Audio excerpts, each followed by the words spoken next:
दास अर्जन गुरु बरसी हर गोबिंद हरि राय हर कृष्ण गुरु तेग बहादुर चंद।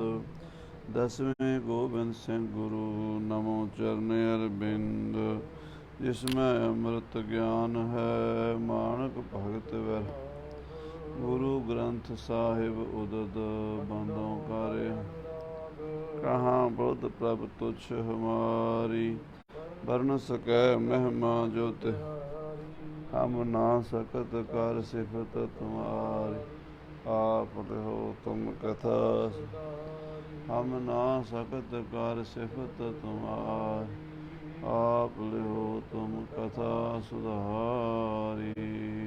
सतनाम श्री वाहिगुरु साहिब जीओ दोहरा। भेजियो सब हिन को जबै मिलियो गोपाल है जाए। आशा कहो सुनाए कर चलो मिलहो गिरराए। वाहिगुरु जी का खालसा वाहिगुरु जी की फतेह। परम सन्मान जो गुरु की साजी नवाजी गुरु रूप गुरु खालसा साध संगत जी। जिनके भाग बड़े हैं भाई तिन साधु संग मुख जुरे। महावाक अनुसार आप जी अत्यंत बड़ भागे हो। जो सतगुरु गुरु ग्रंथ साहिब जी की पावन पवित्र हजूरी च सुभाईमान हो के कलगीधर पिता पंथ दे वाली अमृत के दाते सरबंस दानी देग तेग दे धनी सतगुरां दा पावन इतिहास बड़े प्रेम नाल सरवण कर रहे हो। धन श्री गुरु गोबिंद सिंह साहिब जी कलगीधर पातशाह जी दे चरनां विच राजा गोपाल चंद गुलेरिए ने बेनती कीती, महाराज मेरे ते बड़ा भारी संकट आन बनया है। राजा भीम चंद राजा किरपाल चंद कटोचीआ हुसैनी नाल रल गए ਹਨ ਤੇ ਮੈਨੂੰ ਘੇਰਾ ਪਾ ਕੇ ਬੈਠੇ ਹਨ। ਕਈ ਦਿਨਾਂ ਤੋਂ ਅਸੀਂ ਖਾਣ ਪੀਣ ਤੋਂ ਵੀ ਤੰਗ ਹਾਂ। ਰਸਤਾਂ ਬਸਤਾਂ ਅੰਦਰ ਪਹੁੰਚ ਨਹੀਂ ਰਹੀਆਂ ਔਰ ਇਹ ਮੈਨੂੰ ਪਰੇਸ਼ਾਨ ਕਰ ਰਹੇ ਨੇ। ਲੁੱਟਣਾ ਖੋਹਣਾ ਚਾਹੁੰਦੇ ਨੇ, ਮਾਰਨਾ ਚਾਹੁੰਦੇ ਨੇ। ਆਪ ਜੀ ਕਿਰਪਾ ਕਰੋ, ਸੱਚੇ ਪਾਤਸ਼ਾਹ ਮੇਰੀ ਸਹਾਇਤਾ ਕਰੋ। ਮਹਾਰਾਜ ਨੇ ਭਾਈ ਸੰਗਤੀਆ ਸਿੰਘ ਨੂੰ 7 ਅਸਵਾਰ ਦੇ ਕੇ ਭੇਜਿਆ ਵੀ ਜਾਓ ਇਹਨਾਂ ਦੀ ਸੁਲ੍ਹਾ ਕਰਾ ਦਿਓ ਤੇ ਵਿੱਚ ਧਰਮ ਨਿਆਂ ਦਾ ਫੈਸਲਾ ਪੱਕਾ ਕਰੋ। ਭਾਈ ਸੰਗਤੀਆ ਸਿੰਘ ਜੀ ਦੋਵਾਂ ਧਿਰਾਂ ਦੀ ਸੁਲ੍ਹਾ ਕਰਨ ਦਾ ਯਤਨ ਕਰ ਰਹੇ ਨੇ।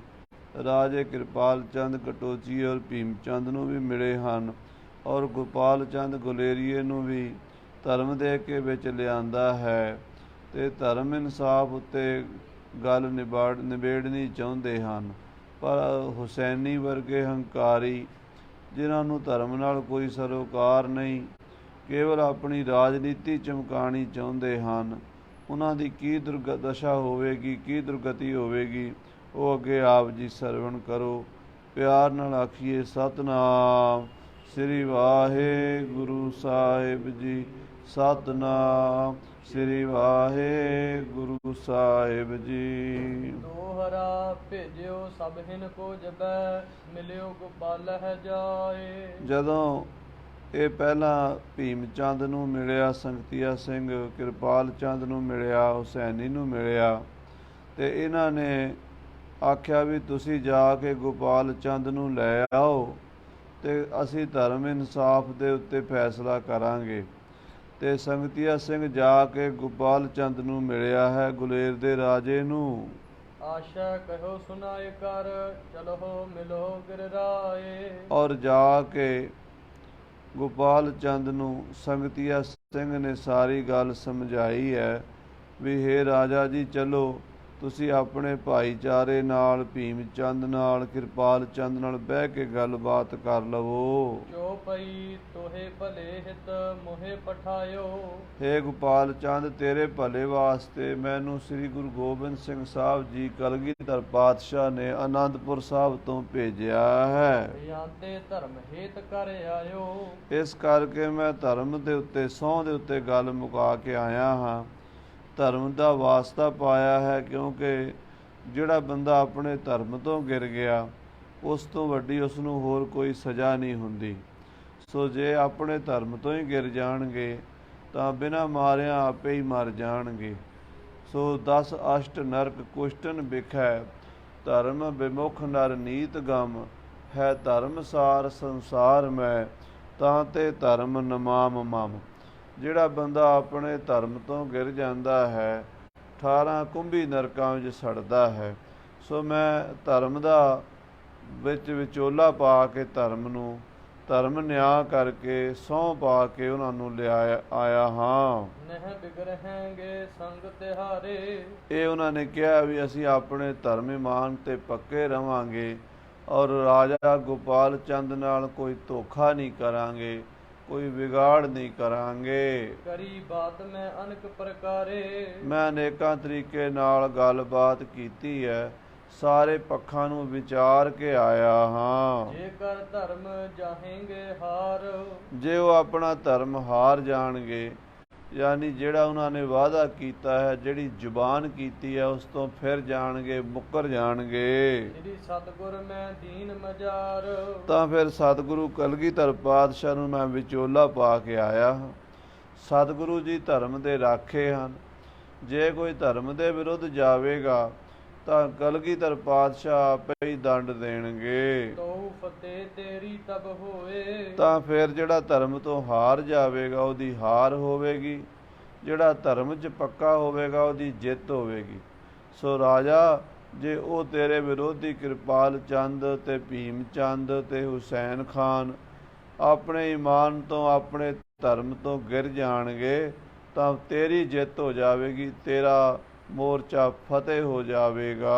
ਧਰਮਹੀਨ ਰਿਪ ਹਾਰੈ ਸੋਏ, ਕਹਿੰਦੇ ਧਰਮ ਤੋਂ ਹੀਣਾ ਦੁਸ਼ਮਣ ਹਾਰ ਜਾਏਗਾ। ਤੇ ਆਦਿਕ ਨਿਰਪ ਕੋ ਸਮਝਾਇਓ, ਇਸ ਤਰ੍ਹਾਂ ਰਾਜੇ ਨੂੰ ਸਮਝਾਇਆ ਹੈ ਭਾਈ ਸੰਗਤੀਆ ਸਿੰਘ ਨੇ ਗੋਪਾਲ ਚੰਦ ਨੂੰ ਤੇ ਉਹਦੇ ਮੰਤਰੀ ਮੰਡਲ ਨੂੰ, ਸਾਰਿਆਂ ਨੂੰ ਹੌਸਲਾ ਦਿੱਤਾ ਹੈ। ਗੁਰ ਕੋ ਨਾਮ ਸੁਨਤ ਹੁਲਸਾਇਓ, ਜਦੋਂ ਗੋਪਾਲ ਚੰਦ ਗੁਲੇਰੀਏ ਨੇ ਕਲਗੀਧਰ ਪਾਤਸ਼ਾਹ ਮਹਾਰਾਜ ਦਾ ਨਾਂ ਸੁਣਿਆ, ਉਹਨੂੰ ਬੜਾ ਸਕੂਨ ਮਿਲਿਆ, ਬੜੀ ਖੁਸ਼ੀ ਮਿਲੀ, ਹੌਸਲਾ ਹੋਇਆ ਕਿ ਮਹਾਰਾਜ ਮੇਰੇ ਵੱਲ ਹਨ, ਜਾਂ ਤੂੰ ਮੇਰੇ ਵੱਲ ਹੈ ਤਾਂ ਕਿਆ ਮੋਹ ਛੰਦਾ, ਤੂੰ ਸਭ ਕੁਛ ਮੈਨੂੰ ਸੌਂਪਿਆ, ਜਾਂ ਤੇਰਾ ਬੰਦਾ।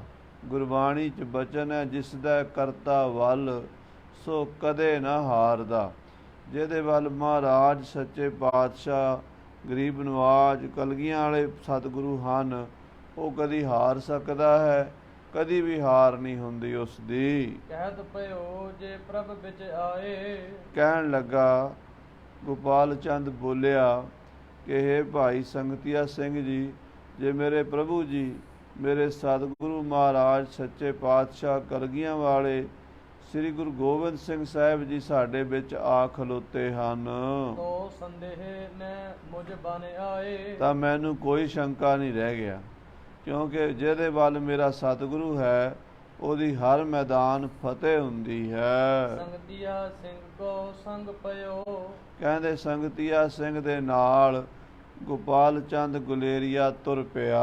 ਪਹਿਰ ਨਿਕਸ ਗਨ ਦਲ ਯੁੱਧ ਆਇਓ, ਆਪਣੀ ਫੌਜ ਲੈ ਕੇ, ਆਪਣੇ ਯੋਧੇ ਚੋਣਵੇਂ ਜਰਨੈਲ ਨਾਲ ਲੈ ਕੇ, ਸੰਗਤੀਆ ਸਿੰਘ ਨੂੰ ਨਾਲ ਲੈ ਕੇ ਗੁਲੇਰ ਦਾ ਰਾਜਾ ਗੋਪਾਲ ਚੰਦ ਕਿਲੇ ਤੋਂ ਬਾਹਰ ਨਿਕਲਿਆ। ਭੀਮ ਚੰਦ ਅਰ ਜਹਾਂ ਕਿਰਪਾਲ, ਜਿੱਥੇ ਰਾਜਾ ਭੀਮ ਚੰਦ ਕਹਿਲੂਰਪਤੀ ਔਰ ਰਾਜਾ ਕਿਰਪਾਲ ਚੰਦ ਕਟੋਚੀਆ ਕਾਂਗੜ ਨਰੇਸ਼, ਇਹ ਦੋਵੇਂ ਬੈਠੇ ਹੋਏ ਸਨ। ਆਨ ਕਰ ਮਿਲਿਓ ਗੋਪਾਲ, ਉੱਥੇ ਆ ਕੇ ਗੋਪਾਲ ਚੰਦ ਇਹਨਾਂ ਨੂੰ ਮਿਲਿਆ ਹੈ। ਇਹ ਰਾਜਪੂਤ ਰਾਜੇ, ਪਹਾੜ ਦੇ ਰਾਜੇ ਤਿੰਨੇ ਇਕੱਠੇ ਹੋਏ ਹਨ। ਬੈਠੇ ਸਭ ਮਸਲਤ ਕੋ ਕੀਨ, ਸਾਰਿਆਂ ਨੇ ਬਹਿ ਕੇ ਸਲਾਹ ਕੀਤੀ ਹੈ, ਵਿਚਾਰ ਵਟਾਂਦਰਾ ਕੀਤਾ ਹੈ। ਖਾਨ ਹੁਸੈਨ ਸੰਗ ਬੜ ਲੀਨ, ਤੇ ਹੁਸੈਨ ਖਾਨ ਨੂੰ ਵਿਚਕਾਰ ਲੈ ਕੇ ਗੱਲਬਾਤ ਸ਼ੁਰੂ ਕੀਤੀ ਹੈ। 10,000 ਦੀਜੈ ਤਨ ਆਨ, ਤੇ ਹੁਸੈਨ ਖਾਨ ਹੰਕਾਰੀ ਸੀ, ਕਿਸੇ ਗੱਲ ਨੂੰ ਸਮਝਣ ਵਾਲਾ ਨਹੀਂ ਸੀ। ਬੜੇ ਮਾਣ ਵਿੱਚ ਆ ਕੇ, ਹੰਕਾਰ ਵਿੱਚ ਆ ਕੇ ਬੋਲਿਆ, ਕਹਿਣ ਲੱਗਾ ਮੈਂ ਕੋਈ ਗੱਲ ਨਹੀਂ ਕਰਨੀ, ਪਹਿਲਾਂ 10,000 ਰੁਪਈਆ ਮੈਨੂੰ ਲਿਆ ਕੇ ਦੇ, ਫਿਰ ਮੈਂ ਤੇਰੇ ਨਾਲ ਗੱਲ ਕਰਾਂਗਾ। ਓ ਮਿਲ ਹੈ ਇਹ ਨਿਸ਼ਚੈ ਜਾਨ। ਕਹਿਣ ਲੱਗਾ ਜੇ ਤੇ ਮੈਨੂੰ ਗੋਪਾਲ ਚੰਦ 10,000 ਰੁਪਈਆ ਚੱਟੀ ਭਰ ਦੇਵੇ, ਟੈਕਸ ਦੇ ਦੇਵੇ, ਤਾਂ ਮੈਂ ਇਹਨੂੰ ਆਪਣੇ ਨਾਲ ਮਿਲਾ ਲਵਾਂਗਾ, ਨਹੀਂ ਤਾਂ ਇਹਦੇ ਨਾਲ ਮੇਰਾ ਜੰਗ ਹੋਵੇਗਾ। ਸੁਨ ਗੋਪਾਲ ਬੋਲਿਓ ਤਨ ਏਤੋ। ਇਹ ਸੁਣ ਕੇ ਰਾਜਾ ਗੋਪਾਲ ਚੰਦ ਗੁਲੇਰੀਆ ਵੀ ਹੌਸਲੇ ਨਾਲ ਅੱਗੋਂ ਜਵਾਬ ਦਿੰਦਾ ਹੈ।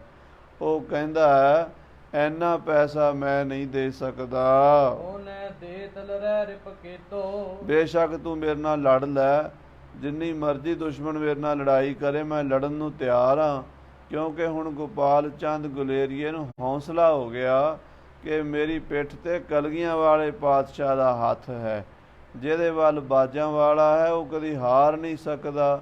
ਇਸ ਕਰਕੇ ਰਾਜਾ ਗੋਪਾਲ ਚੰਦ ਨੇ ਬੜੇ ਹੌਸਲੇ ਨਾਲ ਹੁਸੈਨੀ ਦੀ ਪੇਸ਼ਕਸ਼ ਠੁਕਰਾ ਦਿੱਤੀ ਹੈ। ਜਬ ਕਿਰਪਾਲ ਹੋਏ ਬੈਠ ਸੁਨਿਆਰੋ। ਜਦੋਂ ਰਾਜਾ ਕਿਰਪਾਲ ਚੰਦ ਵੱਖਰਾ ਹੋ ਕੇ ਬੈਠਿਆ ਭੀਮ ਚੰਦ ਕੇ ਸੰਗ ਵਿਚਾਰੋ। ਤੇ ਉਹਨੇ ਭੀਮ ਚੰਦ ਦੇ ਨਾਲ ਮੰਤਰ ਕੀਤਾ, ਸਲਾਹ ਕੀਤੀ। ਕਿਰਪਾਲ ਚੰਦ ਕਟੋਚੀਏ ਨੇ ਔਰ ਭੀਮ ਚੰਦ ਦੋਵਾਂ ਨੇ ਮਸ਼ਵਰਾ ਕੀਤਾ।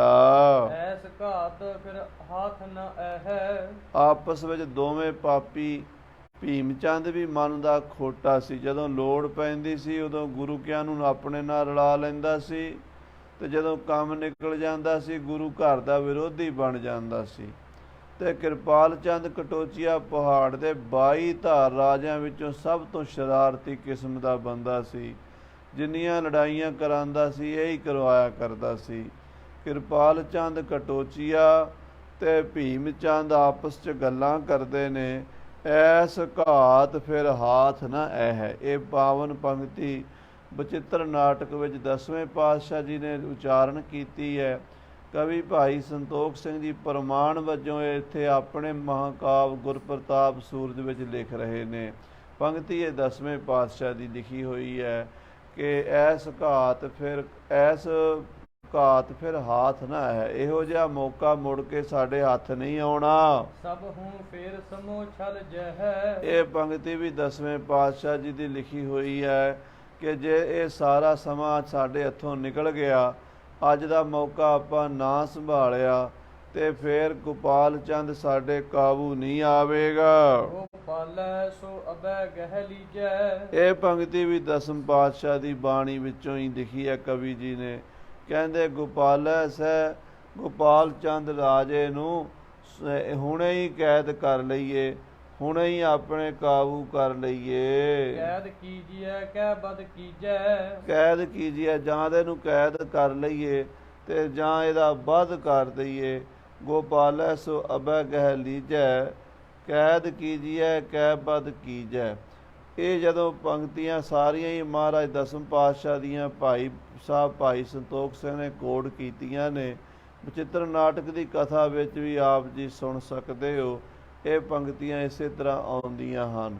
ਕਹਿੰਦੇ ਹੁਣ ਮੌਕਾ ਹੈ, ਗੋਪਾਲ ਚੰਦ ਨੂੰ ਆਪਾਂ ਕੈਦ ਕਰ ਲਈਏ ਜਾਂ ਇਹਦਾ ਕਤਲ ਕਰ ਦਈਏ, ਇਹਨੂੰ ਮਾਰ ਦਈਏ। ਤਿਨ ਸੁਧ ਜਬੈ ਤਨਕ ਸੁਨ ਪਾਈ। ਇਹ ਕਿਰਪਾਲ ਚੰਦ ਕਟੋਚੀਆ ਤੇ ਭੀਮ ਚੰਦ ਦੋਵੇਂ ਜਦੋਂ ਇਹ ਛੜਯੰਤਰ ਰਚ ਰਹੇ ਸਨ, ਇਹਦਾ ਪਤਾ ਗੋਪਾਲ ਚੰਦ ਨੂੰ ਲੱਗ ਗਿਆ। ਨਿਜ ਦਲ ਵਿਖੈ ਗਿਓ ਨਿਰਪਤਾਈ। ਉਹ ਦੌੜ ਕੇ ਆਪਣੇ ਦਲ ਵਿੱਚ ਚਲਾ ਗਿਆ। ਉਹਨੇ ਵੇਖਿਆ ਕਿ ਦੁਸ਼ਮਣ ਦੇ ਘੇਰੇ ਚੋਂ ਨਿਕਲਣਾ ਹੀ ਚੰਗਾ ਹੈ, ਦੁਸ਼ਮਣ ਮੇਰੀ ਜਾਨ ਦੇ ਮਗਰ ਪਏ ਨੇ, ਭੀਮ ਚੰਦ ਤੇ ਕਿਰਪਾਲ ਚੰਦ ਮੈਨੂੰ ਮਾਰਨਾ ਚਾਹੁੰਦੇ ਨੇ। ਇਹ ਵਿਚਾਰ ਕੇ ਬੜੀ ਫੁਰਤੀ ਨਾਲ ਗੋਪਾਲ ਚੰਦ ਦੌੜ ਕੇ ਆਪਣੇ ਦਲ ਵਿੱਚ ਪਹੁੰਚ ਗਿਆ। ਲਖਿਓ ਕਿਰਪਾਲ ਭਾਜ ਇਹ ਚਾਲਾ। ਕਹਿੰਦੇ ਜਦੋਂ ਕਿਰਪਾਲ ਚੰਦ ਕਟੋਚੀਏ ਨੇ ਵੇਖਿਆ ਬਈ ਗੋਪਾਲ ਚੰਦ ਤੇ ਨਿਕਲ ਚੱਲਿਆ ਸਾਡੇ ਘੇਰੇ ਵਿੱਚੋਂ, ਕਪਿਓ ਹਿੰਮਤ ਸਹਿਤ ਵਿਸਾਲਾ। ਹਿੰਮਤ ਤੇ ਕਿੰਮਤ ਨਾਮ ਦੇ 2 ਯੋਧੇ ਰਾਜਪੂਤ ਪਹਾੜੀਏ, ਉਹਨਾਂ ਨੂੰ ਲੈ ਕੇ ਕਿਰਪਾਲ ਚੰਦ ਨੇ ਹਮਲਾ ਕਰ ਦਿੱਤਾ। ਖਾਨ ਹੁਸੈਨ ਕਾਲ ਕਮਸਾਨਾ। ਤੇ ਕਹਿੰਦੇ ਹੁਸੈਨ ਖਾਨ ਨੇ ਵੀ ਲੜਾਈ ਸ਼ੁਰੂ ਕਰ ਦਿੱਤੀ ਗੋਪਾਲ ਚੰਦ ਦੀ ਫੌਜ ਦੇ ਨਾਲ। ਲਰੇ ਸਰਬ ਹੀ ਬਜੇ ਨਿਸ਼ਾਨਾ। ਕਹਿੰਦੇ ਉਸ ਵੇਲੇ ਜਦੋਂ ਗੋਪਾਲ ਚੰਦ ਦੌੜ ਕੇ ਆਪਣੀ ਫੌਜ ਵੱਲ ਜਾ ਰਿਹਾ ਸੀ, ਉਸ ਵੇਲੇ ਕਿਰਪਾਲ ਚੰਦ ਨੇ ਹਿੰਮਤ ਤੇ ਕੀਮਤ ਨੂੰ ਨਾਲ ਲੈ ਕੇ ਔਰ ਹੁਸੈਨੀ ਨੂੰ ਨਾਲ ਲੈ ਕੇ ਹਮਲਾ ਬੋਲ ਦਿੱਤਾ ਤੇ ਪਲੋ ਪਲੀ ਮਿੰਟੋ ਮਿੰਟੀ ਲੜਾਈ ਛਿੜ ਗਈ। ਏਤ ਨ੍ਰਿਪ ਦੋਏ ਜਸਵਾਲ ਗੋਪਾਲ। ਇਧਰ ਰਾਜਾ ਗੋਪਾਲ ਚੰਦ ਗੁਲੇਰੀਆ ਤੇ ਰਾਜਾ ਰਾਮ ਸਿੰਘ ਜਸਵਾਲੀਆ, ਇਹ ਦੋ ਰਾਜੇ ਇੱਕ ਪਾਸੇ ਸਨ ਤੇ ਭੀਮ ਚੰਦ, ਕਿਰਪਾਲ ਚੰਦ ਤੇ ਹੁਸੈਨੀ ਦੂਜੇ ਪਾਸੇ ਸਨ। ਇਹਨਾਂ ਦੋਵਾਂ ਧੜਿਆਂ ਦੀ ਲੜਾਈ ਸ਼ੁਰੂ ਹੋ ਗਈ। ਸਨਮੁਖ ਲੋਹਾ ਲੀਨ ਕਰਾਲ। ਗੋਪਾਲ ਚੰਦ ਤੇ ਰਾਮ ਸਿੰਘ ਨੇ ਬੜੀ ਬਹਾਦਰੀ ਨਾਲ ਹੁਸੈਨੀ ਤੇ ਭੀਮ ਚੰਦ ਤੇ ਕਿਰਪਾਲ ਚੰਦ ਦੀ ਫੌਜ ਦਾ ਮੁਕਾਬਲਾ ਸ਼ੁਰੂ ਕੀਤਾ। ਉਤ ਤੀਨਹੁ ਇਕ ਖਾਨ ਹੁਸੈਨ। ਉਧਰ 3 ਸਨ, ਇੱਧਰ 2 ਸਨ।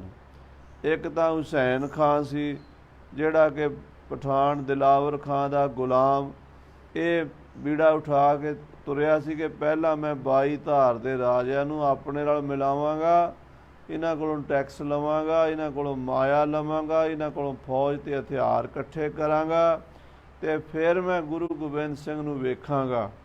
ਉਹ ਜਿਹੜਾ ਹੁਸੈਨੀ ਸੀ ਉਹ ਮੇਨ ਸੀ ਇਸ ਲੜਾਈ ਦਾ ਹੀਰੋ।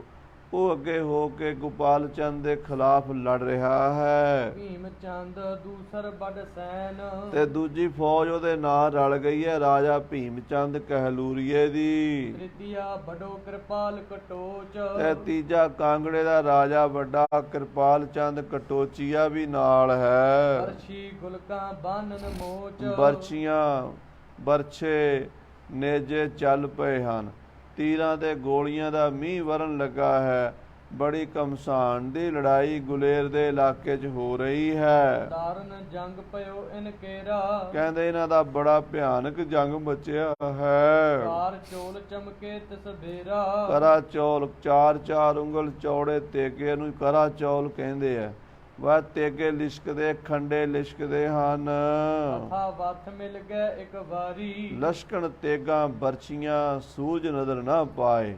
ਕਹਿੰਦੇ ਇੰਨੇ ਸ਼ਸਤਰ ਚਮਕੇ ਹਨ, ਸੂਰਜ ਦੀ ਚਮਕ ਮੱਧਮ ਪੈ ਗਈ ਹੈ। ਬੜਾ ਘਮਸਾਨ ਦਾ ਜੰਗ ਮਚਿਆ, ਹੱਥਾਂ ਵੱਥ ਢਾਲਾਂ ਤਲਵਾਰਾਂ ਖੜਕਣ ਲੱਗੀਆਂ ਹਨ। ਮਰੇ ਛਿਨਕ ਮੈਂ ਗਨ ਪਟ ਭਾਰੀ। ਬੜੇ ਬੜੇ ਸੂਰਮੇ ਯੋਧੇ ਛਿਨ ਵਿੱਚ ਹੀ ਪਲ ਵਿੱਚ ਹੀ ਮਾਰੇ ਗਏ ਨੇ। ਮਿੰਟੋ ਮਿੰਟੀ ਲੜਾਈ ਅਚਾਨਕ ਹੀ ਸ਼ੁਰੂ ਹੋ ਗਈ ਹੈ।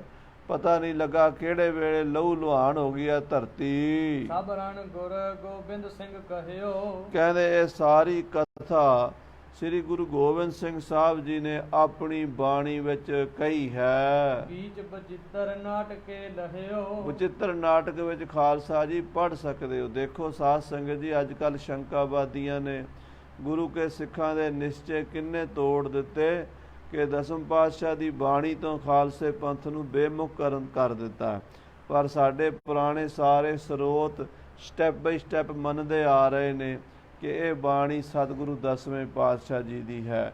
ਬਚਿੱਤਰ ਨਾਟਕ ਅਬ ਮੈਂ ਆਪਣੀ ਕਥਾ ਬਖਾਨੋ, ਤਪ ਸਾਧਤ ਜੇ ਬਿਦ ਮੋਇਆਨੋ।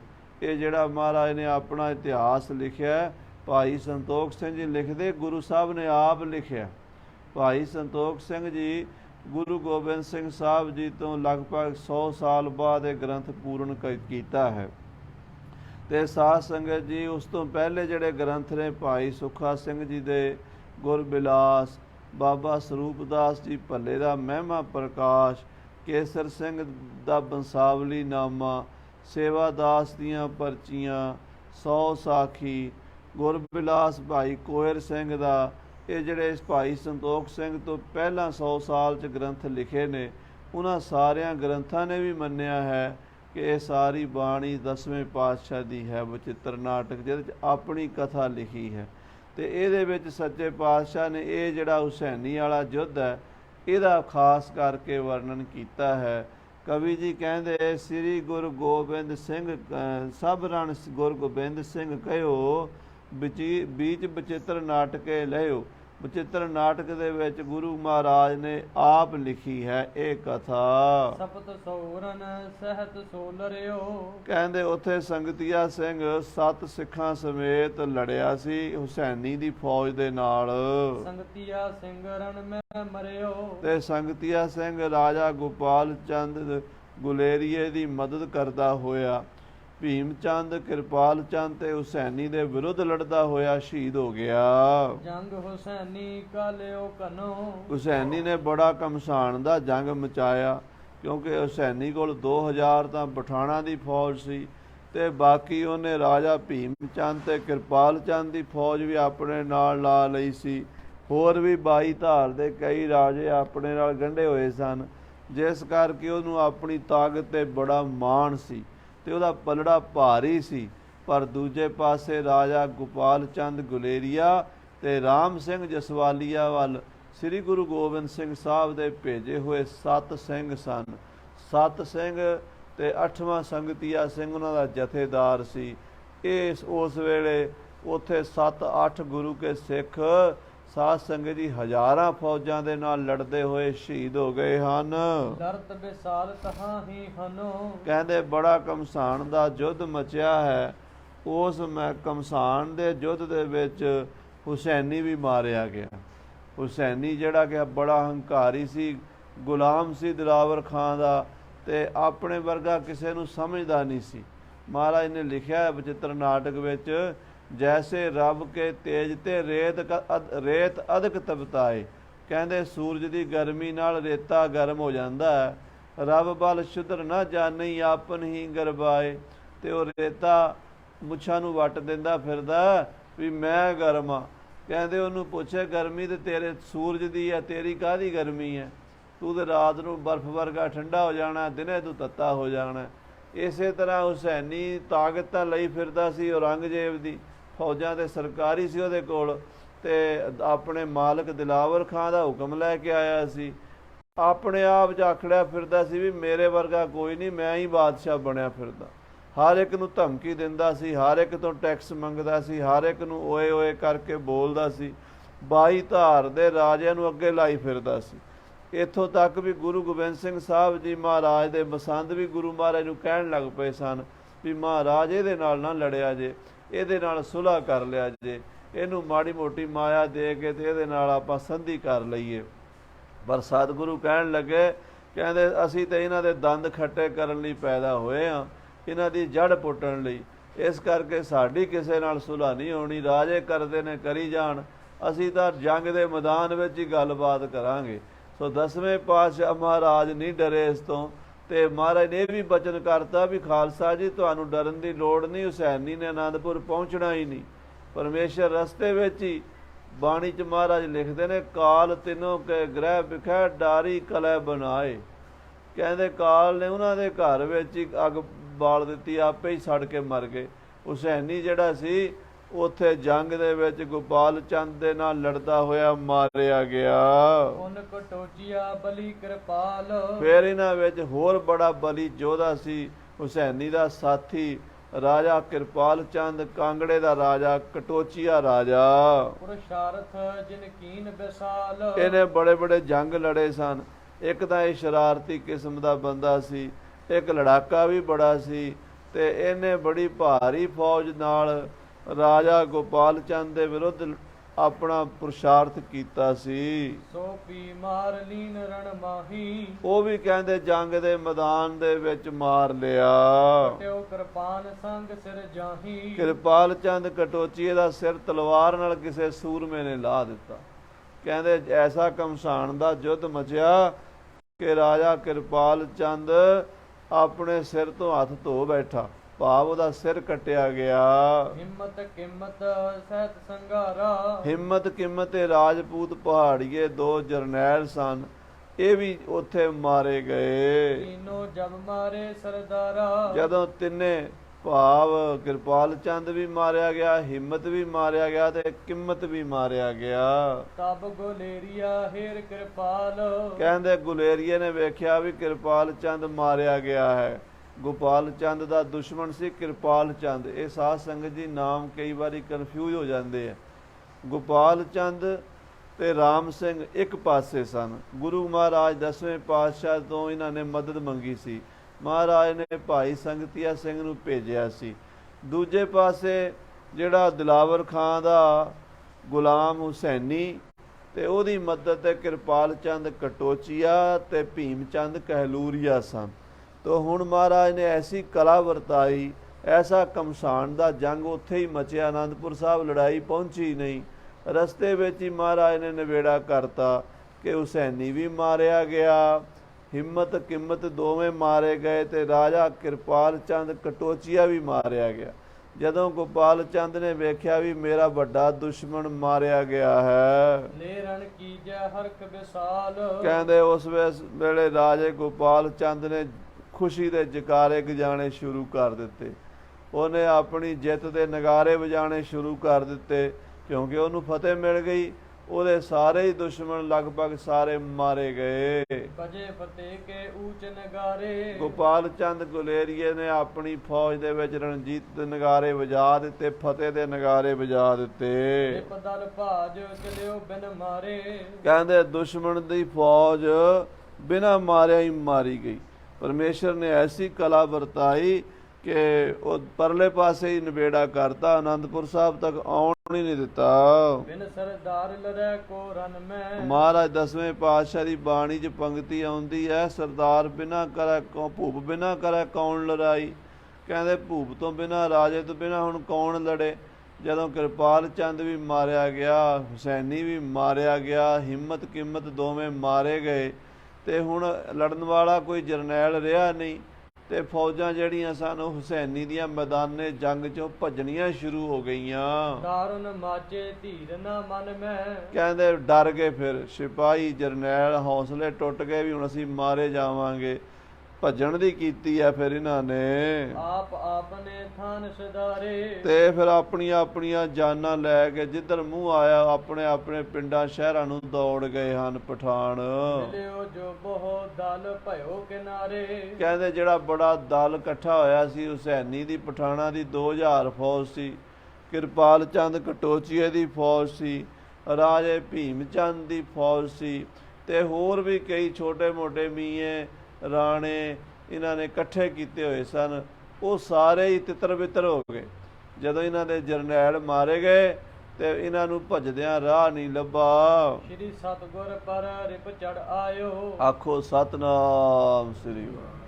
ਮਹਾਰਾਜ 10ਵੇਂ ਪਾਤਸ਼ਾਹ ਉੱਤੇ ਫੌਜਾਂ ਚੜ੍ਹ ਕੇ ਆਈਆਂ ਸਨ, ਵੈਰੀ ਚੜ੍ਹ ਕੇ ਆਇਆ ਸੀ। ਚਾਹਤਪੁਰ ਆਨੰਦ ਛੁਰਵਾਇਓ। ਸ੍ਰੀ ਆਨੰਦਪੁਰ ਸਾਹਿਬ ਛਡਾਣਾ ਚਾਹੁੰਦੇ ਸੀ ਸਤਿਗੁਰਾਂ ਤੋਂ। ਲਸ਼ਕਰ ਘਨੋ ਬਟੋਰਤ ਆਨਿਓ। ਕਹਿੰਦੇ ਬੜਾ ਭਾਰੀ ਲਸ਼ਕਰ, ਬੜਾ ਭਾਰੀ ਦਲ ਜਿਹੜਾ ਇਹਨਾਂ ਨੇ ਇਕੱਠਾ ਕਰਕੇ ਲਿਆਂਦਾ ਸੀ। ਕਰਤਾ ਪੁਰਖ ਸੋ ਤਤ ਚਿਨਹਾਨਿਓ। ਕਰਤੇ ਪੁਰਖ ਨੇ ਸਾਰਾ ਹੀ ਖਤਮ ਕਰ ਦਿੱਤਾ। ਮਹਾਰਾਜ ਬਾਣੀ ਦੇ ਵਿੱਚ ਬਚਨ ਲਿਖਦੇ ਆ ਵੀ ਜੇ ਕੋ ਸਰ ਸੰਦੇ ਜਨ ਉਪਰ ਫਿਰ ਉਲਟੋ ਤਿਸੈ ਲਗਾਵੇਗੋ। ਜੇ ਕੋਈ ਸੰਤਾਂ ਮਹਾਂਪੁਰਸ਼ਾਂ ਰੱਬ ਦੇ ਪਿਆਰਿਆਂ ਦੇ ਤੀਰ ਚਲਾਵੇ, ਉਲਟਾ ਉਸੇ ਨੂੰ ਹੀ ਲੱਗ ਜਾਂਦਾ। ਹੁਸੈਨੀ ਮਾਰਨਾ ਚਾਹੁੰਦਾ ਸੀ 10ਵੇਂ ਪਾਤਸ਼ਾਹ ਨੂੰ, ਆਪ ਹੀ ਮਾਰਿਆ ਗਿਆ ਹੈ। ਰਾਖ ਲਿਓ ਗੁਰ ਕੋ ਜਗਰਾਈ। ਮਹਾਰਾਜ 10ਵੇਂ ਪਾਤਸ਼ਾਹ ਬਚਿੱਤਰ ਨਾਟਕ 'ਚ ਪੰਕਤੀ ਲਿਖੀ ਹੈ, ਰਾਖ ਲਿਓ ਹਮ ਕੋ ਜਗਰਾਈ। ਕਵੀ ਜੀ ਇੱਥੇ ਕਿਉਂਕਿ ਅੰਨ੍ਹੇ ਪੁਰਸ਼ ਕਰਕੇ ਥਰਡ ਪਰਸਨ ਕਰਕੇ ਕਥਾ ਲਿਖ ਰਹੇ ਨੇ ਨਾ, ਤਾਂ ਉਹਨਾਂ ਨੇ ਇਸ ਤਰ੍ਹਾਂ ਲਿਖਿਆ ਵੀ ਰਾਖ ਲਿਓ ਗੁਰ ਕੋ ਜਗਰਾਈ। ਜਗਤ ਦੇ ਮਾਲਕ ਪਰਮੇਸ਼ਰ ਨੇ, ਵਾਹਿਗੁਰੂ ਨੇ ਸ੍ਰੀ ਗੁਰੂ ਗੋਬਿੰਦ ਸਿੰਘ ਸਾਹਿਬ ਜੀ ਦੀ ਹਰ ਤਰ੍ਹਾਂ ਨਾਲ ਰੱਖਿਆ ਕੀਤੀ ਹੈ। ਖੜਗ ਕੇਤ ਮੈਂ ਸ਼ਰਨ ਤਿਹਾਰੀ, ਆਪ ਹਾਥੈ ਲਿਹੋ ਉਬਾਰੀ। ਸਰਬ ਠੌਰ ਮੋਹ ਸਹਾਈ, ਦੁਸ਼ਟ ਦੋਖ ਤੇ ਲਿਓ ਬਚਾਈ। ਪਰਮੇਸ਼ਰ ਨੇ ਦੁਸ਼ਟਾਂ ਦੋਖੀਆਂ ਨੂੰ ਆਪੇ ਹੀ ਪਰੇ ਹੀ ਨਿਬੇੜ ਦਿੱਤਾ ਹੈ। ਰੋਗਨ ਤੇ ਅਰ ਸੋਗਨ ਤੇ ਜਲ ਜੋਗਨ ਤੇ ਬਹੁ ਭਾਂਤ ਬਚਾਵੈ। ਸ਼ਤਰੂ ਅਨੇਕ ਚਲਾਵਤ ਘਾਵ, ਤਉ ਤਨ ਏਕ ਨਾ ਲਾਗਨ ਪਾਵੈ। ਰਾਖਤ ਹੈ ਆਪਨੋ ਕਰਦੈ ਕਰ, ਪਾਪ ਸਮੂਹ ਨਾ ਭੇਟਨ ਪਾਵੈ। और की बात कहाँ कह तो सो पेट ही के पट बीच बचावै।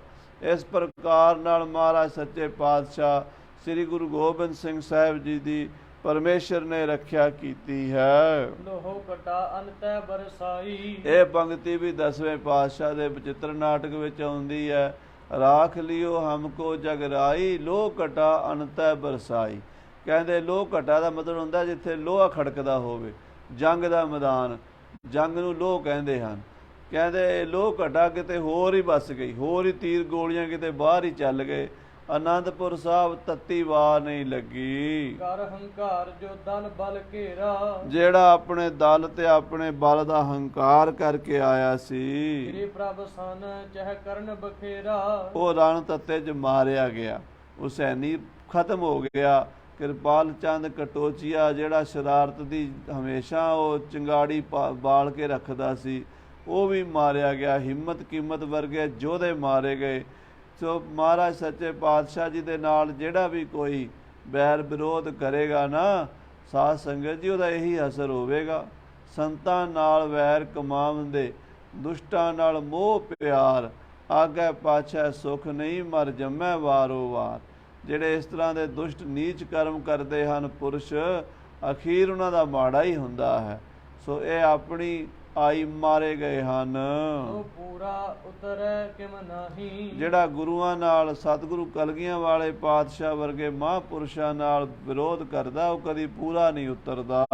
ਹਰ ਪਚ ਜਾਹੇ ਬਾਦ ਜਗ ਮਾਹੀ, ਉਹ ਬੇਅਰਥੀ ਅਣਾਈ ਮੌਤ ਹੀ ਮਾਰਿਆ ਜਾਂਦਾ ਹੈ।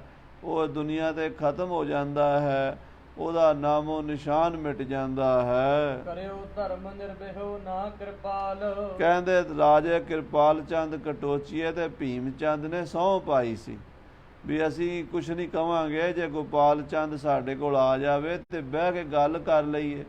ਧਰਮ ਨੇਮ ਕੀਤਾ ਸੀ, ਉਸ ਧਰਮ ਨੇਮ ਤੇ ਕਿਰਪਾਲ ਚੰਦ ਕਟੋਚੀਆ ਪੂਰਾ ਨਹੀਂ ਉਤਰਿਆ। ਸੋਰਣ ਮੈਂ ਹੱਥ ਦਿਓ ਗੋਪਾਲ, ਪਰਮੇਸ਼ਰ ਨੇ ਐਸੀ ਕਲਾ ਵਰਤਾਈ ਕਿ ਕਿਰਪਾਲ ਚੰਦ ਆਪਣੀ ਝੂਠੀ ਸਹੁੰ ਪਾ ਕੇ ਵੀ ਮਾਰਿਆ ਗਿਆ, ਜਿੱਤ ਨਹੀਂ ਸਕਿਆ। ਇਸ ਕਰਕੇ ਸਾਧ ਸੰਗਤ ਜੀ, ਸਹੁੰ ਤੇ ਸੱਚੀ ਵੀ ਨਹੀਂ ਪਾਣੀ ਚਾਹੀਦੀ। ਜਿਹੜੇ ਬੰਦੇ ਝੂਠੀਆਂ ਕਸਮਾਂ ਪਾ ਕੇ ਛਲ ਕਪਟ ਕਰਦੇ ਆ, ਅੰਤ ਨੂੰ ਉਹਨਾਂ ਦਾ ਨਾਸ ਹੁੰਦਾ ਹੈ। ਇਹ ਕਥਾ ਤੋਂ ਇਹ ਗਿਆਨ ਮਿਲਦਾ ਵੀ ਕਦੀ ਵੀ ਕਿਸੇ ਬੰਦੇ ਨਾਲ ਧੋਖਾ ਕਰਨ ਨਾਲ ਦੀ ਭਾਵਨਾ ਨਾਲ ਸਹੁੰ ਪਾ ਕੇ ਅਗਲੇ ਨੂੰ ਵਿਸ਼ਵਾਸ ਵਿੱਚ ਲੈ ਕੇ ਫਿਰ ਉਹਦੇ ਨਾਲ ਦਗਾ ਕਰਨਾ, ਉਹਦੇ ਨਾਲ ਧਰੋਹ ਕਮਾਉਣਾ, ਜਿਹੜਾ ਬੰਦਾ ਇਸ ਤਰ੍ਹਾਂ ਕਰਦਾ ਹੈ ਉਹ ਫਿਰ ਦੋਹਾਂ ਜਹਾਨਾਂ ਵਿੱਚ ਉਹਨੂੰ ਮਾਰ ਪੈਂਦੀ ਹੈ। ਇੱਥੇ ਵੀ ਉਹਦਾ ਨਾਸ ਹੋ ਜਾਂਦਾ, ਇੱਥੇ ਵੀ ਉਹਦਾ ਕੱਖ ਨਹੀਂ ਰਹਿੰਦਾ ਤੇ ਪਰਲੋਕ ਵਿੱਚ ਵੀ ਉਹਦਾ ਕੱਖ ਨਹੀਂ ਰਹਿੰਦਾ। ਹਾਂਜੀ। ਫਤਿਹ ਪਾਏ ਕਰ ਗੁਰ ਟਿਕ ਗਇਓ, ਰਾਜਾ ਗੋਪਾਲ ਚੰਦ ਗੁਲੇਰੀਆ ਗੁਰੂ ਕਲਗੀਧਰ ਦੀ ਕਿਰਪਾ ਨਾਲ ਜੰਗ ਫਤਿਹ ਕਰਕੇ ਫਟਾਫਟ ਆਨੰਦਪੁਰ ਸਾਹਿਬ ਪਹੁੰਚਿਆ ਹੈ। ਡੇਰਾਪੁਰ ਆਨੰਦ ਕਰ ਦਇਓ, ਉਹਨੇ ਜਾ ਆਨੰਦਪੁਰ ਸਾਹਿਬ ਡੇਰਾ ਲਾਇਆ।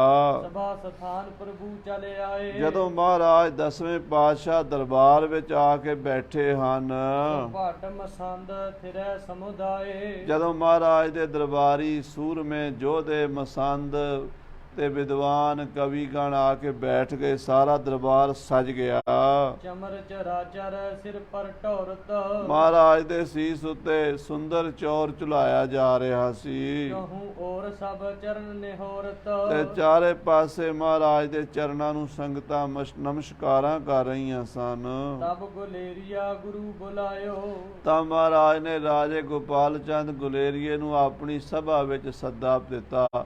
ਸੇਵਾਦਾਰ ਨੂੰ ਭੇਜਿਆ ਵੀ ਰਾਜਾ ਗੋਪਾਲ ਚੰਦ ਰਾਤ ਦਾ ਆਇਆ ਬੈਠਾ, ਉਹਨੂੰ ਕਹੋ ਸਾਡੇ ਦਰਬਾਰ ਵਿੱਚ ਆ ਕੇ ਸਾਨੂੰ ਮਿਲ ਲਵੇ। ਜਿਤ ਦਰਸ਼ਨ ਕੇ ਹਰਖਤ ਆਇਓ, ਰਾਜਾ ਗੋਪਾਲ ਚੰਦ ਗੁਲੇਰੀਆ ਮਹਾਰਾਜ ਦੇ ਦਰਸ਼ਨਾਂ ਲਈ ਬੜੀ ਖੁਸ਼ੀ ਨਾਲ ਆਇਆ ਹੈ। ਧਰ ਅਕੋਰ ਕਰ ਜੋਰ ਪ੍ਰਣਾਮੂ, ਕਹਿੰਦੇ ਗੁਰੂ ਮਹਾਰਾਜ 10ਵੇਂ ਪਾਤਸ਼ਾਹ ਕਲਗੀਧਰ ਦੇ ਚਰਨਾਂ ਵਿੱਚ ਭੇਟਾ ਧਰ ਕੇ ਰਾਜੇ ਗੋਪਾਲ ਚੰਦ ਗੁਲੇਰੀਏ ਨੇ ਮੱਥਾ ਟੇਕਿਆ ਹੈ। ਮੁਸਕਾਵਤ ਸ੍ਰੀ ਪ੍ਰਭ ਅਬਰਾਮੂ, 10ਵੇਂ ਪਾਤਸ਼ਾਹ ਬਾਜਾਂ ਵਾਲੇ ਸਤਿਗੁਰੂ ਰਾਜੇ ਗੋਪਾਲ ਚੰਦ ਵੱਲ ਵੇਖ ਕੇ ਮੁਸਕਰਾ ਪਏ ਨੇ, ਹੱਸ ਪਏ ਨੇ ਤੇ ਬਚਨ ਕੀਤਾ ਹੈ। ਆਵੋ ਬੜ ਜੈਤਾ ਬਰ ਵੀਰ, ਆਓ ਮਹਾਬਲੀ ਮਹਾ ਜਿੱਤ ਪ੍ਰਾਪਤ ਕਰਕੇ ਆਣੇ ਵਾਲੇ ਮਹਾਜੈਤਾ ਮਹਾਬਲੀ ਰਾਜਾ ਗੋਪਾਲ ਚੰਦ ਜੀ ਆਇਆਂ ਨੂੰ। ਹਾਂਜੀ। ਦੁਸ਼ਮਨ ਨਾਚ ਕਰੇ ਤਰ ਧੀਰ, ਹੌਸਲਾ ਰੱਖਿਆ ਨਾ ਤੁਸੀਂ, ਦੁਸ਼ਮਣਾਂ ਦਾ ਨਾਸ ਕਰ ਦਿੱਤਾ। ਕਿਉਂਕਿ ਜਿਹੜਾ ਜੰਗ ਦੇ ਵਿੱਚ ਹੌਸਲਾ ਰੱਖਦਾ ਜਿੱਤ ਉਸੇ ਦੀ ਹੁੰਦੀ ਹੈ। ਜੇ ਤੂੰ ਹਾਰ ਜਾਂਦਾ ਮਨ ਤੋਂ ਤੇ ਉੱਦਾਂ ਵੀ ਹਾਰ ਜਾਣਾ ਸੀ। ਜੇ ਮਨ ਤਗੜਾ ਕੀਤਾ ਤੇ ਫਤਿਹ ਪ੍ਰਾਪਤ ਕਰ ਲਈ ਹੈ। ਆਇਸ ਪਾਏ ਸੋ ਬੈਠਿਓ ਪਾਸ, ਆਗਿਆ ਪਾ ਕੇ ਸਾਧ ਸੰਗਤ ਜੀ ਰਾਜਾ ਗੋਪਾਲ ਚੰਦ ਗੁਲੇਰੀਆ ਗੁਰੂ ਗੋਬਿੰਦ ਸਿੰਘ ਸਾਹਿਬ ਦੇ ਚਰਨਾਂ 'ਚ ਬੈਠ ਗਿਆ। ਸਰਬ ਵਾਰਤਾ ਕਰੀ ਪ੍ਰਗਾਸ। ਮਹਾਰਾਜ ਤਖਤ ਤੇ ਬੈਠੇ ਸਨ ਤੇ ਸਾਹਮਣੇ ਰਾਜਾ ਹੱਥ ਜੋੜ ਕੇ ਬੈਠਾ ਸੀ ਤੇ ਮਹਾਰਾਜ ਨੂੰ ਆਪਣੇ ਜੰਗ ਦੀ ਸਾਰੀ ਵਾਰਤਾ ਸੁਣਾ ਰਿਹਾ ਸੀ। ਦਗਾ ਕਰਤ ਮੋ ਕੋ ਚਹ ਗਹਿਓ। ਇਹ ਸੱਚੇ ਪਾਤਸ਼ਾਹ ਕਿਰਪਾਲ ਚੰਦ, ਭੀਮ ਚੰਦ, ਹੁਸੈਨੀ ਤਿੰਨਾਂ ਨੇ ਰਲ ਕੇ ਮੇਰੇ ਨਾਲ ਧੋਖਾ ਕਰਨਾ ਚਾਹਿਆ। ਮੈਨੂੰ ਝੂਠੀਆਂ ਕਸਮਾਂ ਪਾ ਕੇ ਕੋਲ ਬੁਲਾ ਲਿਆ। ਮੈਂ ਮਹਾਰਾਜ ਉਹਨਾਂ ਦੀਆਂ ਕਸਮਾਂ ਤੇ ਭਰੋਸਾ ਕਰਕੇ ਆਇਆ ਤੇ ਕਿਰਪਾਲ ਚੰਦ, ਭੀਮ ਚੰਦ ਬੇਈਮਾਨ ਹੋ ਗਏ। ਇਹ ਮੈਨੂੰ ਗ੍ਰਿਫਤਾਰ ਕਰਨਾ ਚਾਹੁੰਦੇ ਸੀ, ਫੜਨਾ ਚਾਹੁੰਦੇ ਸੀ। ਸੋ ਫਲ ਤਤਕਾਲ ਹੀ ਲਹਿਓ। ਪਰ ਆਪ ਜੀ ਦੀ ਕਿਰਪਾ ਨਾਲ ਇਹਨਾਂ ਨੂੰ ਨਾਲ ਦੀ ਨਾਲ ਫਲ ਮਿਲ ਗਿਆ ਹੈ। ਰਾਵਰ ਕੀ ਸਹਾਇਤਾ ਪਾਏ। ਇਹ ਮਹਾਰਾਜ ਸੱਚੇ ਪਾਤਸ਼ਾਹ ਤੁਹਾਡੀ ਸਹਾਇਤਾ ਨਾਲ, ਤੁਹਾਡੀ ਕਿਰਪਾ ਨਾਲ ਅਤੇ ਸ਼ਤਰਗਨ ਖੜਗ ਚਲਾਏ। ਅਸੀਂ ਮੈਦਾਨੇ ਜੰਗ ਵਿੱਚ ਵੈਰੀ ਮਾਰੇ ਹਨ, ਤੇਗ ਚਲਾਈ ਹੈ। ਅਜੀ ਨਾ ਥਾਉ ਕਟੇ ਗਿਰ ਮਰੇ। ਔਰ ਮਹਾਰਾਜ ਅਸੀਂ ਪੈਰ ਪਿੱਛੇ ਨਹੀਂ ਕੀਤਾ।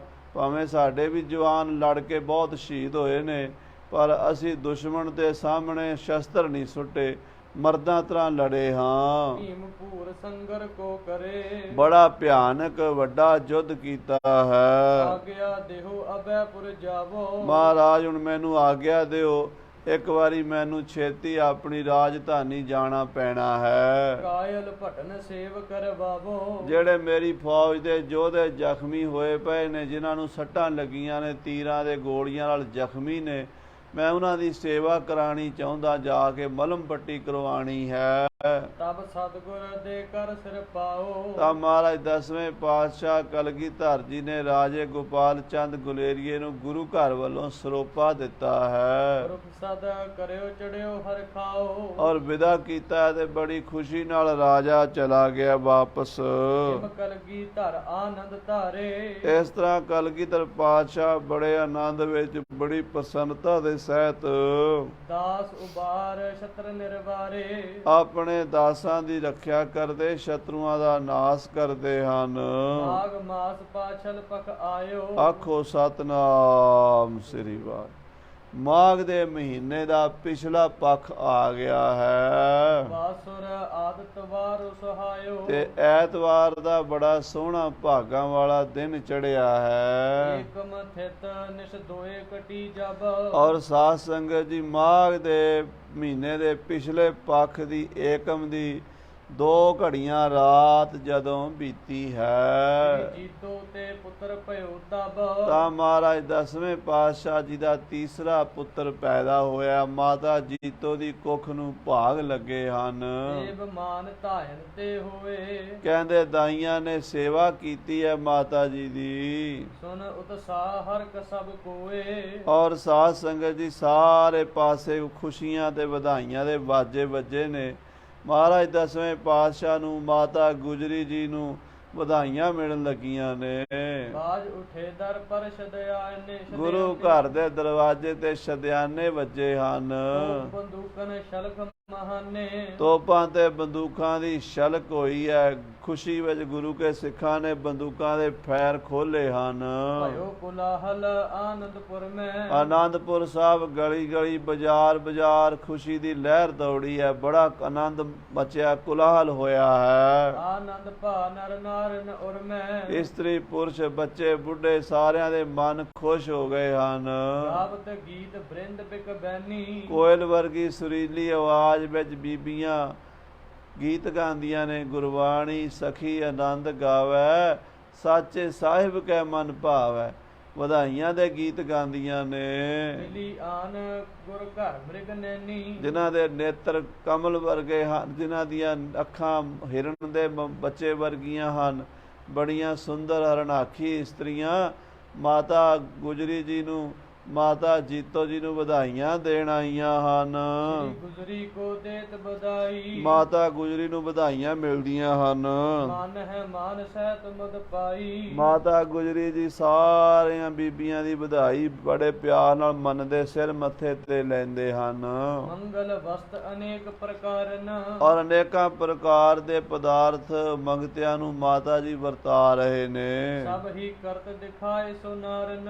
ਔਰ ਮੰਗਲਮਈ ਖੁਸ਼ੀਮਈ ਜੋ ਸਮਾਗਮ ਹੁੰਦੇ ਨੇ, ਕਿਤੇ ਕੜਾਹ ਪ੍ਰਸ਼ਾਦ ਦੀਆਂ ਦੇਗਾਂ ਬਣ ਗਈਆਂ ਨੇ, ਕਿਤੇ ਸਾਧ ਸੰਗਤ ਜੀ ਭਾਂਤ ਭਾਂਤ ਦੇ ਸੁੰਦਰ ਲੰਗਰ ਤਿਆਰ ਹੋ ਰਹੇ ਨੇ, ਕਿਤੇ ਕੀਰਤਨ ਹੋ ਰਹੇ ਨੇ, ਕਿਤੇ ਕਵੀਆਂ ਦੇ ਦਰਬਾਰ ਲੱਗੇ ਨੇ, ਕਿਤੇ ਢਾਡੀ ਵਾਰਾਂ ਗਾ ਰਹੇ ਨੇ, ਕਿਤੇ ਡੂਮ ਮਰਾਸ਼ੀ ਭੱਟ ਆ ਕੇ ਮਹਾਰਾਜ ਸੱਚੇ ਪਾਤਸ਼ਾਹ ਦੇ ਘਰ ਦੀ ਸਿਫਤ ਕਰਕੇ ਆਪਣਾ ਪੇਟ ਭਰਨ ਲਈ ਦਾਨ ਦਛਨਾ ਲੈ ਰਹੇ ਨੇ। ਇਸ ਤਰ੍ਹਾਂ ਬੜੇ ਵਾਜੇ ਵੱਜਦੇ ਆਨੰਦ ਦੇ ਸ੍ਰੀ ਆਨੰਦਪੁਰ ਸਾਹਿਬ ਦੀ ਧਰਤੀ ਉੱਤੇ ਹਰਖਤ ਹਿਮ ਪ੍ਰਭਾਤ ਹੋਏ ਆਈ। ਇਸ ਤਰ੍ਹਾਂ ਖੁਸ਼ੀ ਖੁਸ਼ੀ ਨਾਲ ਸਾਧ ਸੰਗਤ ਜੀ ਅੰਮ੍ਰਿਤ ਵੇਲਾ ਦਿਨ ਚੜਿਆ ਹੈ। ਭਾਈ ਦਿਵਸ ਮੈਂ ਦੁਗਨ ਵਧਾਈ। ਰਾਤ ਨੂੰ ਤਾਂ ਜਿਹੜੀਆਂ ਵਧਾਈਆਂ ਮਿਲਣੀਆਂ ਹੀ ਸਨ, ਜਦੋਂ ਦਿਨ ਚੜਿਆ ਤੇ ਖਬਰ ਖੁਸ਼ੀ ਦੀ ਸਾਰੇ ਪਾਸੇ ਫੈਲ ਗਈ ਹੈ, ਦੁੱਗਣੀ ਚੌਗਣੀ ਵਧਾਈ ਹੋ ਗਈ ਹੈ। ਜਾਚਕ ਭੀੜ ਆਏ ਦਰ ਹੋਈ। ਬੜੀ ਭੀੜ ਮੰਗਤਿਆਂ ਦੀ ਗੁਰੂ ਘਰ ਦੇ ਵਿੱਚ ਆ ਲੱਗੀ ਆ। ਮੰਗਤੇ ਆ ਕੇ ਝੋਲੀਆਂ ਭਰ ਰਹੇ ਨੇ। ਦਰਬ ਪਟਾਦ ਪਾਏ ਸਭ ਕੋਈ। ਕੋਈ ਗੁਰੂ ਤੋਂ ਮਾਇਆ ਮੰਗ ਰਿਹਾ, ਕੋਈ ਕੱਪੜਾ ਮੰਗ ਰਿਹਾ, ਜੋ ਕੋਈ ਮੰਗ ਰਿਹਾ ਗੁਰੂ ਸਾਹਿਬ ਦੇ ਖਜ਼ਾਨਿਆਂ ਚੋਂ ਖੁੱਲੇ ਗੱਫੇ ਮਿਲ ਰਹੇ ਨੇ। ਚਿਰੰਜੀਵ ਹੋਏ ਆਸ਼ਿਕ ਦੇਤ। ਸਭ ਗਰੀਬ ਮੰਗਤੇ ਅਸੀਸਾਂ ਦਿੰਦੇ ਜਾ ਰਹੇ ਨੇ। ਬਾਜਾਂ ਵਾਲੇ ਦਾ ਪੁੱਤਰ ਵੱਡੀਆਂ ਉਮਰਾਂ ਵਾਲਾ ਹੋਵੇ, ਚਿਰੰਜੀਵ ਹੋਵੇ, ਬੜਾ ਪ੍ਰਤਾਪੀ ਹੋਵੇ, ਕੀਰਤ ਕਰਤ ਜਾਤ ਤਨ ਲੇਤ। ਔਰ ਨਾਲੇ ਗੁਰੂ ਘਰ ਦੀ ਕੀਰਤੀ ਕਰਦੇ ਨੇ ਤੇ ਨਾਲੇ ਸਾਧ ਸੰਗਤ ਜੀ ਉਹ ਦਾਨ ਪੁੰਨ ਲੈਣ ਕੇ ਮਹਾਰਾਜ ਨੂੰ ਗੁਰੂ ਘਰ ਨੂੰ ਅਸੀਸਾਂ ਦਿੰਦੇ ਨੇ। ਸਾਹਿਬਜ਼ਾਦਾ ਵੱਡਾ ਹੋਵੇ, ਪ੍ਰਤਾਪੀ ਹੋਵੇ, ਸਾਰੇ ਕਹਿੰਦੇ ਆ। ਸਾਧ ਸੰਗਤ ਜੀ ਸਰੀਰ ਕਰਕੇ ਤਾਂ ਸਾਹਿਬਜ਼ਾਦਿਆਂ ਦੀ ਉਮਰ ਛੋਟੀ ਹੋਈ ਹੈ, ਪਰ ਜਿੰਨੀ ਉਮਰ ਸਾਹਿਬਜ਼ਾਦਿਆਂ ਦੀ ਹੈ ਸੰਸਾਰ ਦੇ ਵਿੱਚ ਕਿਸੇ ਦੀ ਵੀ ਇੰਨੀ ਵੱਡੀ ਲੰਮੀ ਉਮਰ ਨਹੀਂ ਹੋ ਸਕਦੀ। ਸਿੰਘ ਸਾਹਿਬ ਬਾਬਾ ਸੰਤਾ ਸਿੰਘ ਜੀ ਅਕਾਲੀ ਕਥਾ ਕਰਦੇ ਇੱਕ ਵਾਰੀ ਫਤਿਹਗੜ੍ਹ ਸਾਹਿਬ ਬਚਨ ਕੀਤਾ। ਕਹਿਣ ਲੱਗੇ ਜਦੋਂ ਦੀ ਸ੍ਰਿਸ਼ਟੀ ਬਣੀ ਹੈ ਬੜੇ ਬੜੇ ਰਿਸ਼ੀ ਮੁਨੀ ਅਵਤਾਰ ਪੀਰ ਪੈਗੰਬਰ ਅਵਤਾਰੀ ਪੁਰਸ਼ ਧਰਤੀ ਤੇ ਪੈਦਾ ਹੋਏ ਹੈ, ਪਰ ਬਾਬੇ ਫਤਿਹ ਸਿੰਘ ਵਰਗਾ ਕੋਈ ਨਹੀਂ ਹੋਇਆ। ਆਖੋ ਸਤਨਾਮ ਸ੍ਰੀ। ਉਹਨਾਂ ਨੇ ਛੋਟੀ ਉਮਰ ਵਿੱਚ ਜਿਹੜੇ ਵੱਡੇ ਸਾਕੇ ਕੀਤੇ ਹੈ, ਇਸ ਕਰਕੇ ਉਹਨਾਂ ਨੂੰ ਵੱਡੇ ਹੀ ਕਹਿਣਾ ਚਾਹੀਦਾ, ਛੋਟੇ ਨਹੀਂ ਹਨ। ਆਖੋ ਸਤਨਾਮ ਸ੍ਰੀ।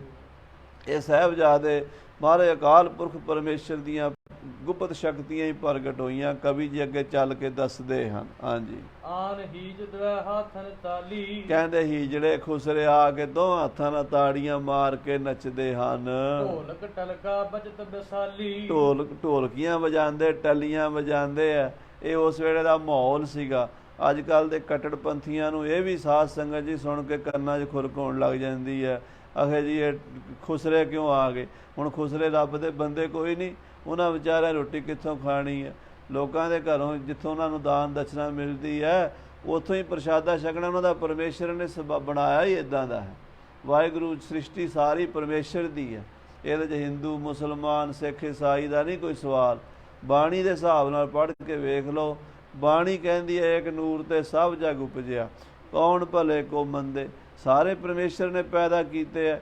ਜਿਹੜੇ ਪਰਮੇਸ਼ਰ ਦੇ ਪੈਦਾ ਕੀਤੇ ਉਹਨਾਂ ਪਰਮੇਸ਼ਰ ਨੇ ਪੇਟ ਵੀ ਲਾਇਆ ਹੋਇਆ, ਤੇ ਪੇਟ ਦੀ ਪੂਰਤੀ ਵਾਸਤੇ ਪਰਮੇਸ਼ਰ ਨੇ ਉਹਨਾਂ ਨੂੰ ਕੋਈ ਨਾ ਕੋਈ ਕਲਾ ਵੀ ਦਿੱਤੀ ਹੋਈ ਹੈ।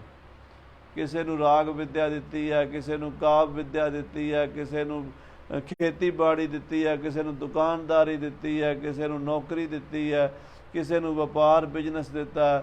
ਕੋਈ ਲੱਖਾਂ ਕਿਸਮ ਦੇ ਮਹਾਰਾਜ ਨੇ ਹੀਲੇ ਵਸੀਲੇ ਬਣਾਏ ਹੈ। ਉਹਨਾਂ ਖੁਸਰਿਆਂ ਦੇ ਵਿਚਾਰਿਆਂ ਦੇ ਇਹ ਹੀਲੇ ਵਸੀਲੇ ਨੱਚ ਗਾ ਕੇ ਲੋਕਾਂ ਦਾ ਮਨੋਰੰਜਨ ਕਰਦੇ ਆ, ਤੇ ਉਹਦੇ ਬਦਲੇ 'ਚ ਉਹਨਾਂ ਨੂੰ ਲੋਕ ਥੋੜ੍ਹੀ ਬਾੜੀ ਮਾਇਆ ਦੇ ਦਿੰਦੇ ਆ ਤੇ ਉਹ ਆਪਣਾ ਪੇਟ ਭਰ ਲੈਂਦੇ ਆ। ਪਰਮੇਸ਼ਰ ਨੇ ਐਸਾ ਬਣਾਇਆ ਵਿਧੀ ਵਿਧਾਨ।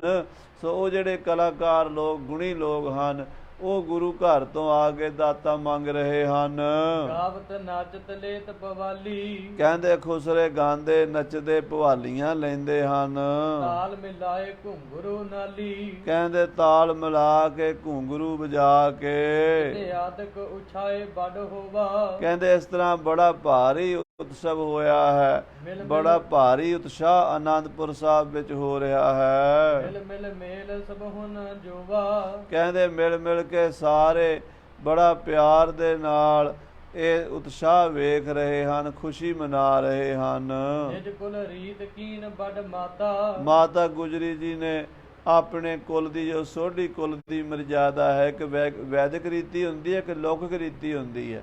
ਪਰਿਵਾਰਾਂ ਦੀ ਆਪਣੀ ਮਰਜ਼ਾਦਾ ਵੀ ਹੁੰਦੀ ਹੈ। ਜਿਵੇਂ ਗੁਰੂ ਘਰ ਦੀ ਸਾਧ ਸੰਗਤ ਦੀ ਆਪਣੀ ਮਰਜ਼ਾਦਾ ਹੈ, ਦੂਸਰਿਆਂ ਮਤਾਂ ਨਾਲ ਨਹੀਂ ਰਲਦੀ। ਇਸ ਕਰਕੇ ਕਈ ਲੋਕ ਕਹਿੰਦੇ ਆ ਬਈ ਉਹ ਈਰਖਾ ਕਰਦੇ ਆ ਵੀ ਖਾਲਸਾ ਸਾਡੇ ਤੋਂ ਵੱਖਰਾ ਕਿਉਂ ਤੁਰਦਾ ਹੈ। ਉਹਨਾਂ ਨੂੰ ਗਿਆਨ ਹੋਣਾ ਚਾਹੀਦਾ ਹੈ ਕਿ ਹਰ ਕੁਲ ਦੀ ਮਰਜ਼ਾਦਾ ਵੱਖਰੀ ਹੈ। ਸੋਢੀਆਂ ਦੀ, ਬੇਦੀਆਂ ਦੀ, ਬ੍ਰਾਹਮਣਾਂ ਦੀ, ਖੱਤਰੀਆਂ ਦੀ, ਵੈਸ਼ਾਂ ਦੀ, ਸ਼ੂਦਰਾਂ ਦੀ, ਜਾਤੀਆਂ ਦੀ, ਗੋਤਾਂ ਦੀ, ਉਹ ਆਪਣੀ ਆਪਣੀ ਮਰਜ਼ਾਦਾ ਰੀਤੀ ਰਿਵਾਜ ਹੁੰਦਾ ਹੈ। ਉਹਦੇ ਨਾਲ ਉਹ ਪਰਿਵਾਰ ਦਾ ਇੱਕ ਵੱਖਰਾ ਰੂਪ ਪੇਸ਼ ਹੁੰਦਾ ਹੈ। ਜਿਵੇਂ ਮਹਾਰਾਜ ਨੇ ਖਾਲਸੇ ਨੂੰ ਵੱਖਰੀ ਰਹਿਤ ਬਹਿਤ ਦਿੱਤੀ ਹੈ ਅਤੇ ਨਿਆਰਾ ਕੀਤਾ। ਜਬ ਲਗ ਖਾਲਸਾ ਰਹਿ ਨਿਆਰਾ, ਤਬ ਲਗ ਤੇਜ ਦਿਓ ਮੈਂ ਸਾਰਾ। ਜਾਬੇ ਗਹਿ ਵਿਪਰਨ ਕੀ ਰੀਤ, ਮੈਂ ਨਾ ਕਰੋ ਇਨ ਕੀ ਪ੍ਰਤੀਤ। ਉਹ ਨਿਆਰਾ ਇਸ ਕਰਕੇ ਕੀਤਾ ਵੀ ਇਹਦੀ ਪਛਾਣ ਵੱਖਰੀ ਰਵੇ। ਬਾਕੀ ਇਹਦਾ ਮਤਲਬ ਇਹ ਨਹੀਂ ਵੀ ਦੂਜਿਆਂ ਦੇ ਸਿਰ ਪਾੜੀ ਜਾਵੇ ਜਾਂ ਦੂਜਿਆਂ ਦਾ ਦੁਸ਼ਮਣ ਹੈ ਖਾਲਸਾ। ਨਹੀਂ, ਦੁਸ਼ਮਣ ਨਹੀਂ ਕਿਸੇ ਦਾ, ਪਰ ਖਾਲਸਾ ਨਿਆਰਾ ਹੈ। ਉਹਦੀ ਚਾਲ ਢਾਲ, ਰਹਿਣੀ ਬਹਿਣੀ, ਉਹਦਾ ਦਰਸ਼ਨ ਨਿਆਰਾ ਹੈ। ਇਸ ਤਰ੍ਹਾਂ ਗੁਰੂ ਘਰ ਦੀ ਕੁਝ ਮਰਜ਼ਾਦਾ ਹਨ, ਕੁਝ ਸਮਾਜ ਦੀਆਂ ਮਰਿਆਦਾ ਹਨ। ਇੱਕ ਸਧਾਰਨ ਧਰਮ ਹੁੰਦਾ, ਇੱਕ ਅਸਾਧਾਰਨ ਧਰਮ ਹੁੰਦਾ। ਸਧਾਰਨ ਧਰਮ ਉਹ ਹੁੰਦਾ ਜਿਹੜਾ ਸਾਰੇ ਹੀ ਕਰਦੇ ਨੇ, ਸਾਰੇ ਮੂੰਹ ਨਾਲ ਰੋਟੀ ਖਾਂਦੇ ਆ, ਸਾਰੇ ਅੱਖਾਂ ਨਾਲ ਦੇਖਦੇ ਆ, ਸਾਰੇ ਪੈਰਾਂ ਨਾਲ ਤੁਰਦੇ ਆ, ਸਾਰੇ ਨੱਕ ਨਾਲ ਸਾਹ ਲੈਂਦੇ ਆ। ਸਧਾਰਨ ਧਰਮ ਹੈ, ਮੁਸਲਮਾਨ ਹੋਵੇ ਹਿੰਦੂ ਹੋਵੇ ਕੋਈ ਸਵਾਲ ਨਹੀਂ। ਇੱਕ ਅਸਾਧਾਰਨ ਧਰਮ ਹੁੰਦਾ ਜਿਹੜਾ ਇਕੱਲੇ ਹਿੰਦੂਆਂ ਦਾ ਉਹਨਾਂ ਦਾ ਤਰੀਕਾ ਹੈ, ਉਹ ਸਿੱਖਾਂ ਦਾ, ਖਾਲਸੇ ਦਾ ਮਰਜ਼ਾਦਾ ਹੈ, ਮੁਸਲਮਾਨਾਂ ਦੀ ਹੈ, ਉਹ ਉਹਨਾਂ ਦੀ ਪਰਸਨਲ ਹੈ। ਉਹ ਮੁਸਲਮਾਨ 5 ਟਾਈਮ ਨਮਾਜ਼ ਪੜ੍ਹਦੇ ਨੇ, ਕੁਰਾਨ 'ਤੇ ਭਰੋਸਾ ਰੱਖਦੇ ਨੇ, ਉਹਨਾਂ ਦਾ ਅਸਾਧਾਰਨ ਧਰਮ ਹੈ। ਖਾਲਸੇ ਦਾ ਗੁਰੂ ਮਹਾਰਾਜ ਦੀ ਬਾਣੀ 'ਤੇ ਭਰੋਸਾ ਹੈ, ਬਾਣੇ 'ਤੇ ਭਰੋਸਾ ਹੈ, ਪੰਜਾਂ ਕਕਾਰਾਂ ਦੀ ਰਹਿਤ 'ਤੇ ਭਰੋਸਾ ਹੈ, ਅੰਮ੍ਰਿਤ 'ਤੇ ਭਰੋਸਾ ਹੈ, ਜੋ ਨਾਮ ਸਿਮਰਨ ਅੰਮ੍ਰਿਤ ਵੇਲੇ ਦਾ ਜਾਗਣਾ। ਇਹ ਜਿਹੜੀਆਂ ਸਾਡੇ ਗੁਰੂ ਘਰ ਦੀ ਮਰਜ਼ਾਦਾ, ਇਹ ਖਾਲਸੇ ਦਾ ਅਸਾਧਾਰਨ ਧਰਮ ਹੈ। ਇਹਦੇ ਵਿੱਚ ਵੀ ਕਈ ਪ੍ਰਕਾਰ ਦੇ ਭੇਦ ਹੁੰਦੇ ਹਨ। ਸੋ ਗੁਰੂ ਘਰ ਦੀ ਜਿਹੜੀ ਮਰਜ਼ਾਦਾ ਮਾਤਾ ਜੀ ਕਰ ਰਹੇ ਹਨ। ਮਿਲੀ ਆਨਗਨ ਨਾਗਰ ਕਾਂਤਾ, ਕਹਿੰਦੇ ਨਗਰ ਦੀਆਂ ਬੀਬੀਆਂ ਇਕੱਠੀਆਂ ਹੋਈਆਂ ਆਨੰਦਪੁਰ ਸਾਹਿਬ ਦੀਆਂ। ਸ੍ਰੀ ਸਤਿਗੁਰ ਤਬ ਨਾਮ ਵਿਚਾਰਾ, ਤਾਂ ਮਹਾਰਾਜ 10ਵੇਂ ਪਾਤਸ਼ਾਹ ਸਾਹਿਬਜ਼ਾਦੇ ਦਾ ਨਾਂ ਰੱਖਣ ਲੱਗੇ ਹਨ। ਬਦਲ ਸਕਲ ਦੂਰ ਹੀ ਟਾਰਾ, ਕਹਿੰਦੇ ਇਹਨੇ ਦੁਸ਼ਮਣ ਦੀ ਫੌਜ ਨੂੰ ਦੂਰ ਹੀ ਟਾਲ ਦਿੱਤਾ, ਨੇੜੇ ਆਣ ਨਹੀਂ ਦਿੱਤਾ। ਨਿਕਟ ਨ ਆਏ ਅਪਰ ਹੀ ਮਾਰਿਓ, ਪਰਾਂ ਹੀ ਮਾਰੇ ਗਏ ਨੇ ਦੁਸ਼ਮਣ, ਬਾਹਰੋਂ ਬਾਹਰ ਹੀ ਕੰਮ ਸਰ ਗਿਆ ਹੈ। ਹਿਮ ਜੁਝਾਰ ਸਿੰਘ ਨਾਮ ਉਚਾਰਿਓ, ਇਹਦਾ ਨਾਮ ਜੁਝਾਰ ਸਿੰਘ ਰੱਖ ਦਈਏ। ਸੋ ਪਹਿਲਾਂ ਵੀ ਬੇਨਤੀ ਕੀਤੀ ਹੈ ਵੀ ਵਿਚਕਾਰਲੇ 2 ਸਾਹਿਬਜ਼ਾਦਿਆਂ ਦੇ ਨਾਮਾਂ ਉੱਤੇ ਪੰਥ ਵਿੱਚ ਪੁਰਾਣੇ ਗ੍ਰੰਥਾਂ 'ਚ ਕਨਫਿਊਜ਼ਿੰਗ ਹੈ। ਕੁਝ ਆਮ ਸੰਗਤ ਜਿਹੜੀ ਪ੍ਰਚਲਿਤ ਸਾਡੇ ਪੰਥ ਵਿੱਚ ਹਨ, ਵੱਡੇ ਬਾਬਾ ਅਜੀਤ ਸਿੰਘ ਜੀ, ਦੂਜੇ ਜੁਝਾਰ ਸਿੰਘ ਜੀ, ਤੀਜੇ ਜੋਰਾਵਰ ਸਿੰਘ ਜੀ ਅਤੇ ਚੌਥੇ ਫਤਿਹ ਸਿੰਘ ਜੀ। ਪਰ ਕੁਝ ਗ੍ਰੰਥਾਂ ਵਿੱਚ ਬਾਬਾ ਅਜੀਤ ਸਿੰਘ ਜੀ, ਦੂਜੇ ਜੋਰਾਵਰ ਸਿੰਘ, ਤੀਜੇ ਜੁਝਾਰ ਸਿੰਘ ਅਤੇ ਚੌਥੇ ਫਤਿਹ ਸਿੰਘ ਜੀ। ਇਸ ਤਰ੍ਹਾਂ ਸੂਰਜ ਪ੍ਰਕਾਸ਼ ਵਿੱਚ ਆਉਂਦਾ ਹੈ। ਸੋ ਇਹਦੇ ਵਿੱਚ ਕੋਈ ਵਿਵਾਦ ਕਰਨ ਵਾਲੀ ਗੱਲ ਨਹੀਂ। ਸਾਹਿਬਜ਼ਾਦੇ ਸਤਿਗੁਰਾਂ ਦੇ ਮਾਤਾ ਜੀਤੋ ਜੀ ਦੀ ਕੁੱਖ ਤੋਂ ਹੋਏ ਹੈ। ਸੋ ਨਾਵਾਂ ਦੇ ਰੌਲੇ ਕਈ ਕਾਰਨਾਂ ਕਰਕੇ ਪੈ ਜਾਂਦੇ ਆ। ਕਈ ਵਾਰੀ ਇਤਿਹਾਸ ਜਿਹੜਾ ਹੈ ਉਹ ਦੱਸਣ ਵਾਲੇ ਅੱਗੇ ਦੀ ਅੱਗੇ ਜਦੋਂ ਸੈਨਾਪਤੀ ਜੀ ਨੂੰ ਭੁਲੇਖਾ ਲੱਗਾ, ਪਹਿਲਾਂ ਵੀ ਬੇਨਤੀ ਕੀਤੀ ਸੀ ਕਥਾ ਵਿੱਚ, ਪਹਿਲੇ ਸਾਹਿਬਜ਼ਾਦੇ ਦੇ ਜਨਮ 'ਤੇ ਕਥਾ ਆਈ ਸੀ ਬਈ ਜਦੋਂ ਮਹਾਰਾਜ 10ਵੇਂ ਪਾਤਸ਼ਾਹ ਦੇ ਕੋਲ ਇੱਕ ਤਖਾਣਾ ਦਾ ਲੜਕਾ ਸੀਗਾ, ਪਠਾਣਾ ਦੀ ਬਸੀ ਦਾ ਰਹਿਣ ਵਾਲਾ, ਉਹਦਾ ਨਾਮ ਵੀ ਜੋਰਾਵਰ ਸਿੰਘ ਸੀ। ਉਹ ਸਾਹਿਬਜ਼ਾਦੇ ਨਾਲ ਘੁਲਦਾ ਸੀ, ਉਹਨੇ ਸਾਹਿਬਜ਼ਾਦੇ ਨੂੰ ਢਾਹ ਲਿਆ। ਮਹਾਰਾਜ ਕਹਿੰਦੇ ਇਹ ਵੀ ਮੇਰਾ ਜੋਰਾਵਰ ਹੈ। ਤਾਂ ਉਹ ਕਹਿੰਦੇ ਆ ਉਹ ਜਿਹੜਾ ਤਰਖਾਣਾ ਦਾ ਲੜਕਾ ਸੀ, ਉਹ ਚਮਕੌਰ ਦੇ ਜੰਗ ਵਿੱਚ ਕਿਸੇ ਤਰੀਕੇ ਨਾਲ ਜ਼ਖਮੀ ਹੋ ਕੇ ਉੱਥੋਂ ਨਿਕਲ ਗਿਆ ਅਤੇ ਉਹ ਪਿੰਡ ਉਗਾਣੀ ਰਾਜਪੁਰੇ ਦੇ ਕੋਲ ਹੈ। ਉਗਾਣੀ 9ਵੀਂ ਪਾਤਸ਼ਾਹੀ ਦਾ ਗੁਰਦੁਆਰਾ, ਉੱਥੇ ਗੁਰੂ ਤੇਗ ਬਹਾਦਰ ਸਾਹਿਬ ਸੱਚੇ ਪਾਤਸ਼ਾਹ ਜੀ ਆਏ ਨੇ, 10ਵੀਂ ਪਾਤਸ਼ਾਹੀ ਵੀ ਉੱਥੇ ਚਰਨ ਪਾਏ ਨੇ। ਉਹ ਉਗਾਣੀ ਪਿੰਡ 'ਚ ਇੱਕ ਉਦਾਸੀ ਮਹਾਤਮਾ ਰਹਿੰਦੇ ਸੀ, ਸੰਤ ਬਾਬਾ ਜਾਨਕੀ ਪ੍ਰਸਾਦ ਜੀ, ਉਹਨਾਂ ਦੇ ਕੋਲ ਆ ਗਿਆ। ਜੋਰਾਵਰ ਸਿੰਘ ਜ਼ਖਮੀ ਸੀ। ਉਹ ਤਖਾਣਾ ਦਾ ਲੜਕਾ ਜਿਹੜਾ ਭਾਈ ਨੱਥੂ ਰਾਮ ਦਾ ਬੇਟਾ, ਪਠਾਣਾ ਦੀ ਬਸੀ ਦਾ ਰਹਿਣ ਵਾਲਾ, ਉਹਨੂੰ ਸਾਰੇ ਗੁਰੂ ਦਾ ਹੀ ਪੁੱਤਰ ਕਹਿੰਦੇ ਸੀ। ਉਹ ਮਹਾਰਾਜ ਨੇ ਕਹਿ ਜੋ ਦਿੱਤਾ ਇਹ ਵੀ ਮੇਰਾ ਹੀ ਪੁੱਤਰ ਹੈ, ਮੇਰਾ ਹੀ ਜੋਰਾਵਰ ਸਿੰਘ ਹੈ। ਸੋ ਕਹਿੰਦੇ ਉਹ ਉੱਥੋਂ ਫਿਰ ਉਗਾਣੀ ਪਿੰਡ ਤੋਂ ਇਲਾਜ ਕਰਾ ਕੇ ਦਮਦਮੇ ਸਾਹਿਬ 10ਵੇਂ ਪਾਤਸ਼ਾਹ ਨੂੰ ਜਾ ਮਿਲਿਆ। ਅਤੇ ਦਮਦਮੇ ਸਾਹਿਬ ਤੋਂ ਜਦੋਂ ਮਹਾਰਾਜ ਹਜ਼ੂਰ ਸਾਹਿਬ ਨੂੰ ਚਾਲੇ ਪਾਏ, ਉਹ ਨਾਲ ਦੱਖਣ ਨੂੰ ਤੁਰ ਪਿਆ, ਕਿਉਂਕਿ ਗੁਰੂ ਸਾਹਿਬ ਦੇ 4 ਸਾਹਿਬਜ਼ਾਦੇ ਸ਼ਹੀਦ ਹੋ ਚੁੱਕੇ ਸਨ ਅਤੇ ਉਹ ਹੁਣ ਮਹਾਰਾਜ ਦਾ ਪੁੱਤਰ ਬਣ ਕੇ ਨਾਲ ਰਹਿੰਦਾ ਸੀ। ਭਾਈ ਮਾਨ ਸਿੰਘ, ਨਿਹੰਗ ਸਿੰਘ, ਇਹ ਸਾਰੇ ਚਿਤੌੜਗੜ੍ਹ ਕਿਲੇ ਦੇ ਕੋਲ ਜਦੋਂ ਸਤਿਗੁਰੂ ਜੀ ਪਹੁੰਚੇ, ਕਹਿਣ ਲੱਗੇ ਮਹਾਰਾਜ ਜੀ, ਖਾਸ ਕਰਕੇ ਜੋਰਾਵਰ ਸਿੰਘ ਜੋ ਪਠਾਣਾ ਦੀ ਬਸੀ ਵਾਲਾ ਸੀ, 10ਵੇਂ ਪਾਤਸ਼ਾਹ ਦਾ ਪਾਲਤ ਪੁੱਤਰ, ਪਾਲਿਆ ਹੋਇਆ ਪੁੱਤਰ, ਉਹ ਕਹਿਣ ਲੱਗਾ ਮਹਾਰਾਜ ਕਿਲਾ ਵੇਖਣ ਨੂੰ ਜੀ ਕਰਦਾ। ਤੇ ਮਹਾਰਾਜ ਤੋਂ ਆਗਿਆ ਲੈ ਕੇ 2-4 ਸਿੰਘ ਨਾਲ ਲੈ ਕੇ ਕਿਲਾ ਵੇਖਣ ਚਲਾ ਗਿਆ। ਚਿਤੌੜਗੜ੍ਹ ਦੇ ਦਰਵਾਜ਼ੇ ਦੇ ਵਿੱਚ ਜਦੋਂ ਅੰਦਰ ਵੜਨ ਲੱਗੇ, ਪਹਿਰੇਦਾਰਾਂ ਨੇ ਰੋਕ ਲਿਆ, ਕਹਿਣ ਲੱਗੇ ਸ਼ਸਤਰ ਉਤਾਰ ਕੇ ਜਾਣਾ ਪਏਗਾ। ਇਹ ਕਹਿੰਦੇ ਵੀ ਸ਼ਸਤਰ ਤੇ ਅਸੀਂ ਉਤਾਰਦੇ ਨਹੀਂ। ਉਹ ਕਹਿੰਦੇ ਫਿਰ ਅਸੀਂ ਜਾਣ ਨਹੀਂ ਦਿੰਦੇ। ਉਹ ਇਸ ਤਰ੍ਹਾਂ ਉਹਨਾਂ ਦੇ ਨਾਲ ਮਾਰਾ ਬਕਾਰਾ ਹੋ ਗਿਆ। ਇਹ 5-7 ਸਿੰਘ ਜਿਹੜੇ ਹਨ, ਜੋਰਾਵਰ ਸਿੰਘ ਮਹਾਰਾਜ ਦਾ ਪਾਲਿਆ ਹੋਇਆ ਪੁੱਤਰ, ਚਿਤੌੜਗੜ੍ਹ ਦੇ ਦਰਵਾਜ਼ੇ 'ਚ ਸ਼ਹੀਦੀ ਪਾ ਗਿਆ। ਉੱਥੇ ਸਾਧ ਸੰਗਤ ਜੀ ਜਦੋਂ ਸਿੰਘ ਜਾਂਦੇ ਆ, ਉੱਥੇ ਉਹਨਾਂ ਦੇ ਨਾਂ ਦੇ ਜਕਾਰੇ ਗਜਾ ਕੇ ਆ ਜਾਂਦੇ ਆ, ਪਰ ਅਜੇ ਤੱਕ ਉੱਥੇ ਕੋਈ ਨਿਸ਼ਾਨ ਉਹਨਾਂ ਸ਼ਹੀਦਾਂ ਸਿੰਘਾਂ ਦਾ ਨਹੀਂ ਲੱਗਾ। ਸਮਾਂ ਆਵੇਗਾ, ਚਿਤੌੜਗੜ੍ਹ ਦੇ ਉਸ ਦਰਵਾਜ਼ੇ ਵਿੱਚ ਬਾਬਾ ਜੋਰਾਵਰ ਸਿੰਘ ਜੀ ਦਾ ਨਿਸ਼ਾਨ ਸਾਹਿਬ ਵੀ ਝੂਲੇਗਾ। ਇਹ ਵੀ ਸਮੇਂ ਨੇ ਸਾਧ ਸੰਗਤ ਜੀ ਕਾਰਜ ਕਰਨਾ ਹੈ। ਸਤਿ ਸ੍ਰੀ ਅਕਾਲ। ਇਹ ਜੋਰਾਵਰ ਸਿੰਘ ਤੋਂ ਇਹ ਫਿਰ ਕਈ ਵਾਰੀ ਸੈਨਾਪਤੀ ਜੀ ਨੂੰ ਇੱਦਾਂ ਲੱਗਾ ਵੀ ਉਹ ਜੋਰਾਵਰ ਸਿੰਘ ਉੱਥੇ ਚਮਕੌਰ ਵਿੱਚ ਸੀਗਾ, ਤੋ ਉਹਦੇ ਕਰਕੇ ਫਿਰ ਅੱਗੇ ਇਤਿਹਾਸ ਵਿੱਚ ਚੱਲਦਾ ਆਇਆ। ਪਰ ਜਿਹੜਾ ਪ੍ਰਚਲਿਤ ਰਿਵਾਇਤ ਹੈ, ਦੂਜੇ ਸਾਹਿਬਜ਼ਾਦੇ ਦਾ ਨਾਂ ਜੁਝਾਰ ਸਿੰਘ, ਤੀਜੇ ਦਾ ਜੋਰਾਵਰ ਸਿੰਘ, ਚੌਥੇ ਦਾ ਫਤਿਹ ਸਿੰਘ। ਇਸ ਤਰ੍ਹਾਂ ਕਰਮਵਾਰ ਜ਼ਿਆਦਾ ਵਿਦਵਾਨਾਂ ਨੇ ਮੰਨਿਆ ਹੈ।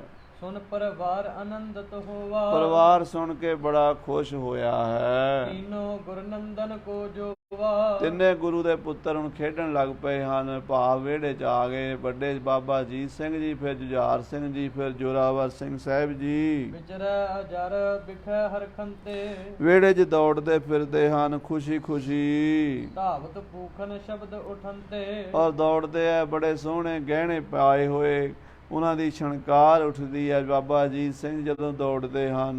ਸ੍ਰੀ ਅਜੀਤ ਸਿੰਘ ਚੜ੍ਹੈ ਤੁਰੰਗਮ, ਹੁਣ ਬਾਬਾ ਅਜੀਤ ਸਿੰਘ ਜੀ ਲਗਭਗ 5-6 ਸਾਲਾਂ ਦੇ ਹੋ ਗਏ ਨੇ ਤੇ ਘੋੜੇ ਦੀ ਸਵਾਰੀ ਕਰਨ ਲੱਗੇ ਨੇ। ਸੇਵਕ ਹੋਏ ਸਭਹੂ ਤਬ ਸੰਗਮ, ਤੇ ਉਹਨਾਂ ਦੇ ਗੜਵਈ ਬਾਬਾ ਗਜਗਾਹ ਸਿੰਘ ਜੀ, ਇਹ ਬਾਬਾ ਗਜਗਾਹ ਸਿੰਘ ਜੀ ਨਿਹੰਗ ਸਿੰਘ, ਜਿਨ੍ਹਾਂ ਦਾ ਦਮਾਲੇ ਦਾ ਗਜਗਾਹ ਹਜੂਰ ਸਾਹਿਬ ਤਖਤ ਦੇ ਅੰਦਰ ਹੁਣ ਵੀ ਪਿਆ ਹੋਇਆ ਹੈ।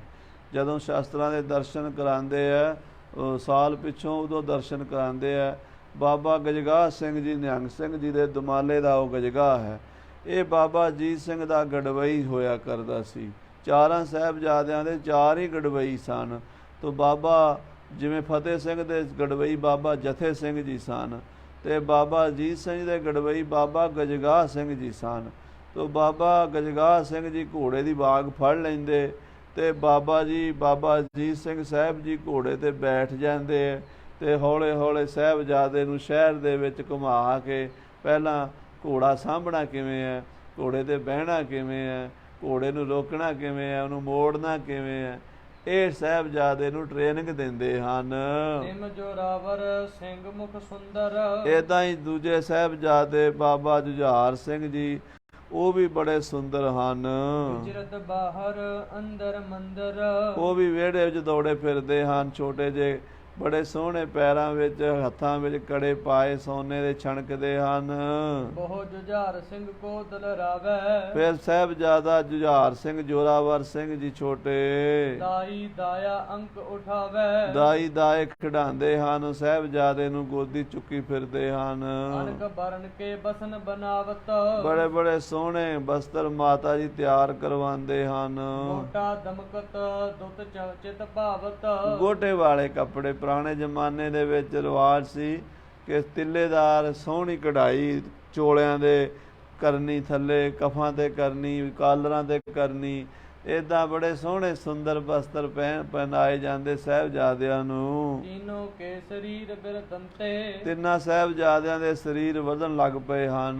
ਜਨ ਤ੍ਰੈ ਬਿਦ ਪਾਵਕ ਲਿਖੇ ਅੰਤੇ, ਆਹਾ, ਕਵੀ ਜੀ ਕਹਿੰਦੇ ਮੈਨੂੰ ਇੰਝ ਲੱਗਦਾ ਵੀ ਜਿਵੇਂ ਜੱਗ ਦੀਆਂ 6 ਅਗਨੀਆਂ ਵਿੱਚੋਂ 3 ਅਗਨੀਆਂ ਇੱਥੇ ਪ੍ਰਗਟ ਹੋ ਗਈਆਂ ਹੁਣ। ਆਖੋ ਸਤਨਾਮ ਸ੍ਰੀ ਵਾਹਿਗੁਰੂ। ਇਹ ਜੱਗ ਦੀਆਂ 3 ਅਗਨੀਆਂ ਮੁੱਖ ਅਗਨੀਆਂ ਹੁੰਦੀਆਂ ਨੇ। ਕਹਿੰਦੇ ਮਾਨੋ ਇਹ ਸਾਰੀਆਂ ਹੀ ਅਗਨੀਆਂ ਹੀ ਅਗਨੀ ਦੇਵਤਾ ਦਾ ਹੀ ਰੂਪ, ਜੋ ਸ਼ਕਤੀਆਂ, ਜੋ ਦੁਸ਼ਮਣਾਂ ਦਾ, ਵੈਰੀਆਂ ਦਾ ਜੰਗਲ ਸਾੜ ਦੇਣਗੀਆਂ, ਉਹ ਇਹ ਸ਼ਕਤੀਆਂ ਪੈਦਾ ਹੋਈਆਂ ਹਨ। ਤੁਰਕ ਤੁਰਨ ਕੀ ਜੜ ਕੋ ਜਾਰਨ। ਇਹ ਕਹਿੰਦੇ ਤੁਰਕਾਂ ਦੇ ਦਰਖਤਾਂ ਦੀ ਜਿਹੜੀ ਜੜ ਹੈ ਨਾ, ਜਿਹੜਾ ਤੁਰਕਾਂ ਦਾ ਬੂਟਾ ਹੈ, ਉਹਦੀ ਜੜ ਨੂੰ ਸਾੜਨ ਵਾਸਤੇ, ਨਿਜ ਸਿੱਖਨ ਕੇ ਸੁਖ ਕੋ ਕਾਰਨ। ਤੇ ਆਪਣੇ ਸਿੱਖਾਂ ਨੂੰ ਸੁਖ ਦੇਣ ਵਾਸਤੇ ਜੋਦਾ ਬਲੀ ਹੋਏਗੇ ਰਨ ਮੈਂ। ਇਹ ਚਾਰੇ ਤਿੰਨੇ ਸਾਹਿਬਜ਼ਾਦੇ ਜਿਹੜੇ ਪੈਦਾ ਹੋ ਚੁੱਕੇ ਨੇ, ਸੰਗਤਾਂ ਦੇਖਦੀਆਂ ਨੇ ਕਿ ਇਹਨਾਂ ਦੇ ਚਾਲੇ ਸੂਰਮਿਆਂ ਵਾਲੇ ਹਨ। ਬਾਬਾ ਅਜੀਤ ਸਿੰਘ ਦਾ ਤਾਂ ਝਲਕਾ ਹੀ ਇਹੋ ਜਿਹਾ ਵੱਜਦਾ ਵੀ ਬੜੇ ਸੂਰਮੇ, ਬੜੇ ਯੋਧੇ ਹਨ। ਪ੍ਰਾਣ ਤਜਨ ਲੋ ਤੀਰਜ ਮਨ ਮੈਂ। ਪ੍ਰਾਣ ਤਜਨ ਲੋ ਕਹਿੰਦੇ ਵੀ ਸ਼ਹੀਦੀ ਪਾਉਣ ਨੂੰ ਹਰ ਵੇਲੇ ਤਿਆਰ ਬਰ ਤਿਆਰ ਹੋਣਗੇ। ਨੰਦਨ ਅਬ ਬੰਧਨ ਜੋਗ। ਆ ਗੁਰੂ ਸਾਹਿਬ ਜੀ ਦੇ ਸਾਹਿਬਜ਼ਾਦੇ ਨਮਸਕਾਰ ਕਰਨ ਯੋਗ ਹਨ।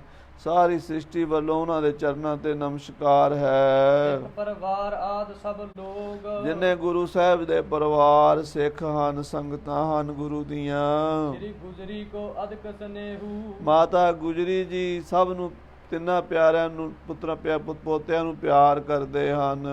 ਭਾਰਨ ਪੁੱਤਰਾਂ ਅਛੇਹੂ। ਬੜੇ ਲਾਡਾਂ ਨਾਲ ਪੋਤਰਿਆਂ ਨੂੰ ਮਾਤਾ ਪਾਲਦੀ ਹੈ। ਇਕੱਠੇ ਨਿਜ ਨਿਕਟ ਬਿਠਾਵੇ। ਤਿੰਨਾਂ ਨੂੰ ਇਕੱਠੇ ਕਰਕੇ ਗੋਦੀ 'ਚ ਬਹਾ ਲੈਂਦੀ ਹੈ। ਜਾਵਤ ਭੋਜਨ ਅਚਵਾਹੇ। ਬੜੇ ਸੋਹਣੇ ਸੋਹਣੇ ਸਵਾਦੀ ਭੋਜਨ ਬਣਾ ਕੇ ਮਾਤਾ ਕੋਲ ਬਹਾ ਕੇ ਛਕਾਉਂਦੀ ਹੈ। ਦੋਹਰਾ ਸ਼੍ਰੀ ਕਲਗੀ। ਸੋ ਸਾਧ ਸੰਗਤ ਜੀ, ਇਸ ਤਰ੍ਹਾਂ ਮਹਾਰਾਜ 10ਵੇਂ ਪਾਤਸ਼ਾਹ ਜੀ ਦੇ ਸਾਹਿਬਜ਼ਾਦਿਆਂ ਦੇ ਜਨਮ ਹੋ ਰਹੇ ਨੇ ਔਰ ਮਹਾਰਾਜ ਅਨੰਦਪੁਰ ਸਾਹਿਬ ਵਿੱਚ ਬੜੇ ਚੋਜ ਕਰ ਰਹੇ ਨੇ। ਅੱਗੇ ਮਹਾਰਾਜ ਦੀ ਹੋਰ ਕਥਾ ਆਪ ਜੀ ਸਰਵਣ ਕਰੋਗੇ। ਇਹ ਗੁਰੂ ਸਾਹਿਬ ਦੀ ਕਲਾਵਰਤੀ ਹੁਸੈਨੀ ਵਾਲਾ ਜੰਗ ਫਤਿਹ ਹੋ ਗਿਆ, ਉਹ ਵੀ ਬਿਨਾਂ ਲੜਿਆ ਹੀ। 7 ਸਿੱਖਾਂ ਨੇ ਕਰਤਾ। ਭਾਈ ਸੰਗਤੀਆ ਸਿੰਘ ਤੇ 7 ਘੋੜਸਵਾਰ ਗਏ ਸੀਗੇ, ਤੇ ਉੱਥੇ ਸ਼ਹੀਦੀ ਪਹਿਰੇ ਵਿੱਚ ਮਹਾਰਾਜ ਨੇ ਉਹ ਵੱਡੇ ਜ਼ਾਲਮ ਜਿਹੜੇ ਸਨ, ਦੁਸ਼ਟ ਕਿਰਪਾਲ ਚੰਦ ਕਟੋਚੀਆ ਤੇ ਹੁਸੈਨ ਖਾਨ, ਇਹ ਦੋਵੇਂ ਹੀ ਮਰਵਾਤੇ। ਤੇ ਆਪ ਮਹਾਰਾਜ ਸੱਚੇ ਪਾਤਸ਼ਾਹ ਨੂੰ ਜੰਗ ਵੀ ਨਹੀਂ ਕਰਨਾ ਪਿਆ। ਕਹਿੰਦੇ ਰਾਖ ਲਿਓ ਹਮਕੋ ਜਗਰਾਈ, ਲੋ ਘਟਾ ਅਨਤੈ ਬਰਸਾਈ। ਕਹਿੰਦੇ ਸਾਨੂੰ ਪਰਮੇਸ਼ਰ ਨੇ ਰੱਖ ਲਿਆ ਤੇ ਦੁਸ਼ਮਣਾਂ ਦੇ ਘਰ ਕਲਾ ਪਰਾਂ ਹੀ ਪਰਾਂ ਰਹਿ ਗਈ। ਇਹ ਸੱਚੇ ਪਾਤਸ਼ਾਹ ਦੀ ਕਥਾ ਆਪ ਜੀ ਨਾਲ ਸਾਂਝੀ ਕੀਤੀ। ਭੁੱਲਾਂ ਚੁੱਕਾਂ ਦੀ ਖਮਾ। ਹੇ ਗੋਬਿੰਦ, ਹੇ ਗੋਪਾਲ, ਹੇ ਦਿਆਲ ਲਾ, ਪ੍ਰਾਣਨਾਥ ਅਨਾਥ ਸਖੇ ਦੀਨ। ਹੇ ਸਮਰੱਥ ਅਗੰਮ ਪੂਰਨ, ਮੋਏ ਮੈਂ ਅੰਧਕੂਪ ਮਹਾ ਪਿਆਰ। ਨਾਨਕ ਆਏ ਪ੍ਰਭ ਸਰਨਾਗਤੀ, ਕਿਰਪਾ ਨਿਤ ਦਿਆਲ। ਏਕ ਅੱਖਰ ਹਰ ਮਨ ਬਸਤ, ਨਾਨਕ ਹੋਤ ਨਿਹਾਲ। ਵਾਹਿਗੁਰੂ ਨਾਮ ਜਹਾਜ ਹੈ, ਚੜੇ ਸੁਤਰੇ ਪਾਰ। ਜੋ ਸ਼ਰਧਾ ਕਰ ਸੇਵ ਦੇ, ਗੁਰ ਪਾਰ ਉਤਾਰਨ ਹਾਰ। ਵਾਹਿਗੁਰੂ ਜੀ ਕਾ ਖਾਲਸਾ, ਵਾਹਿਗੁਰੂ।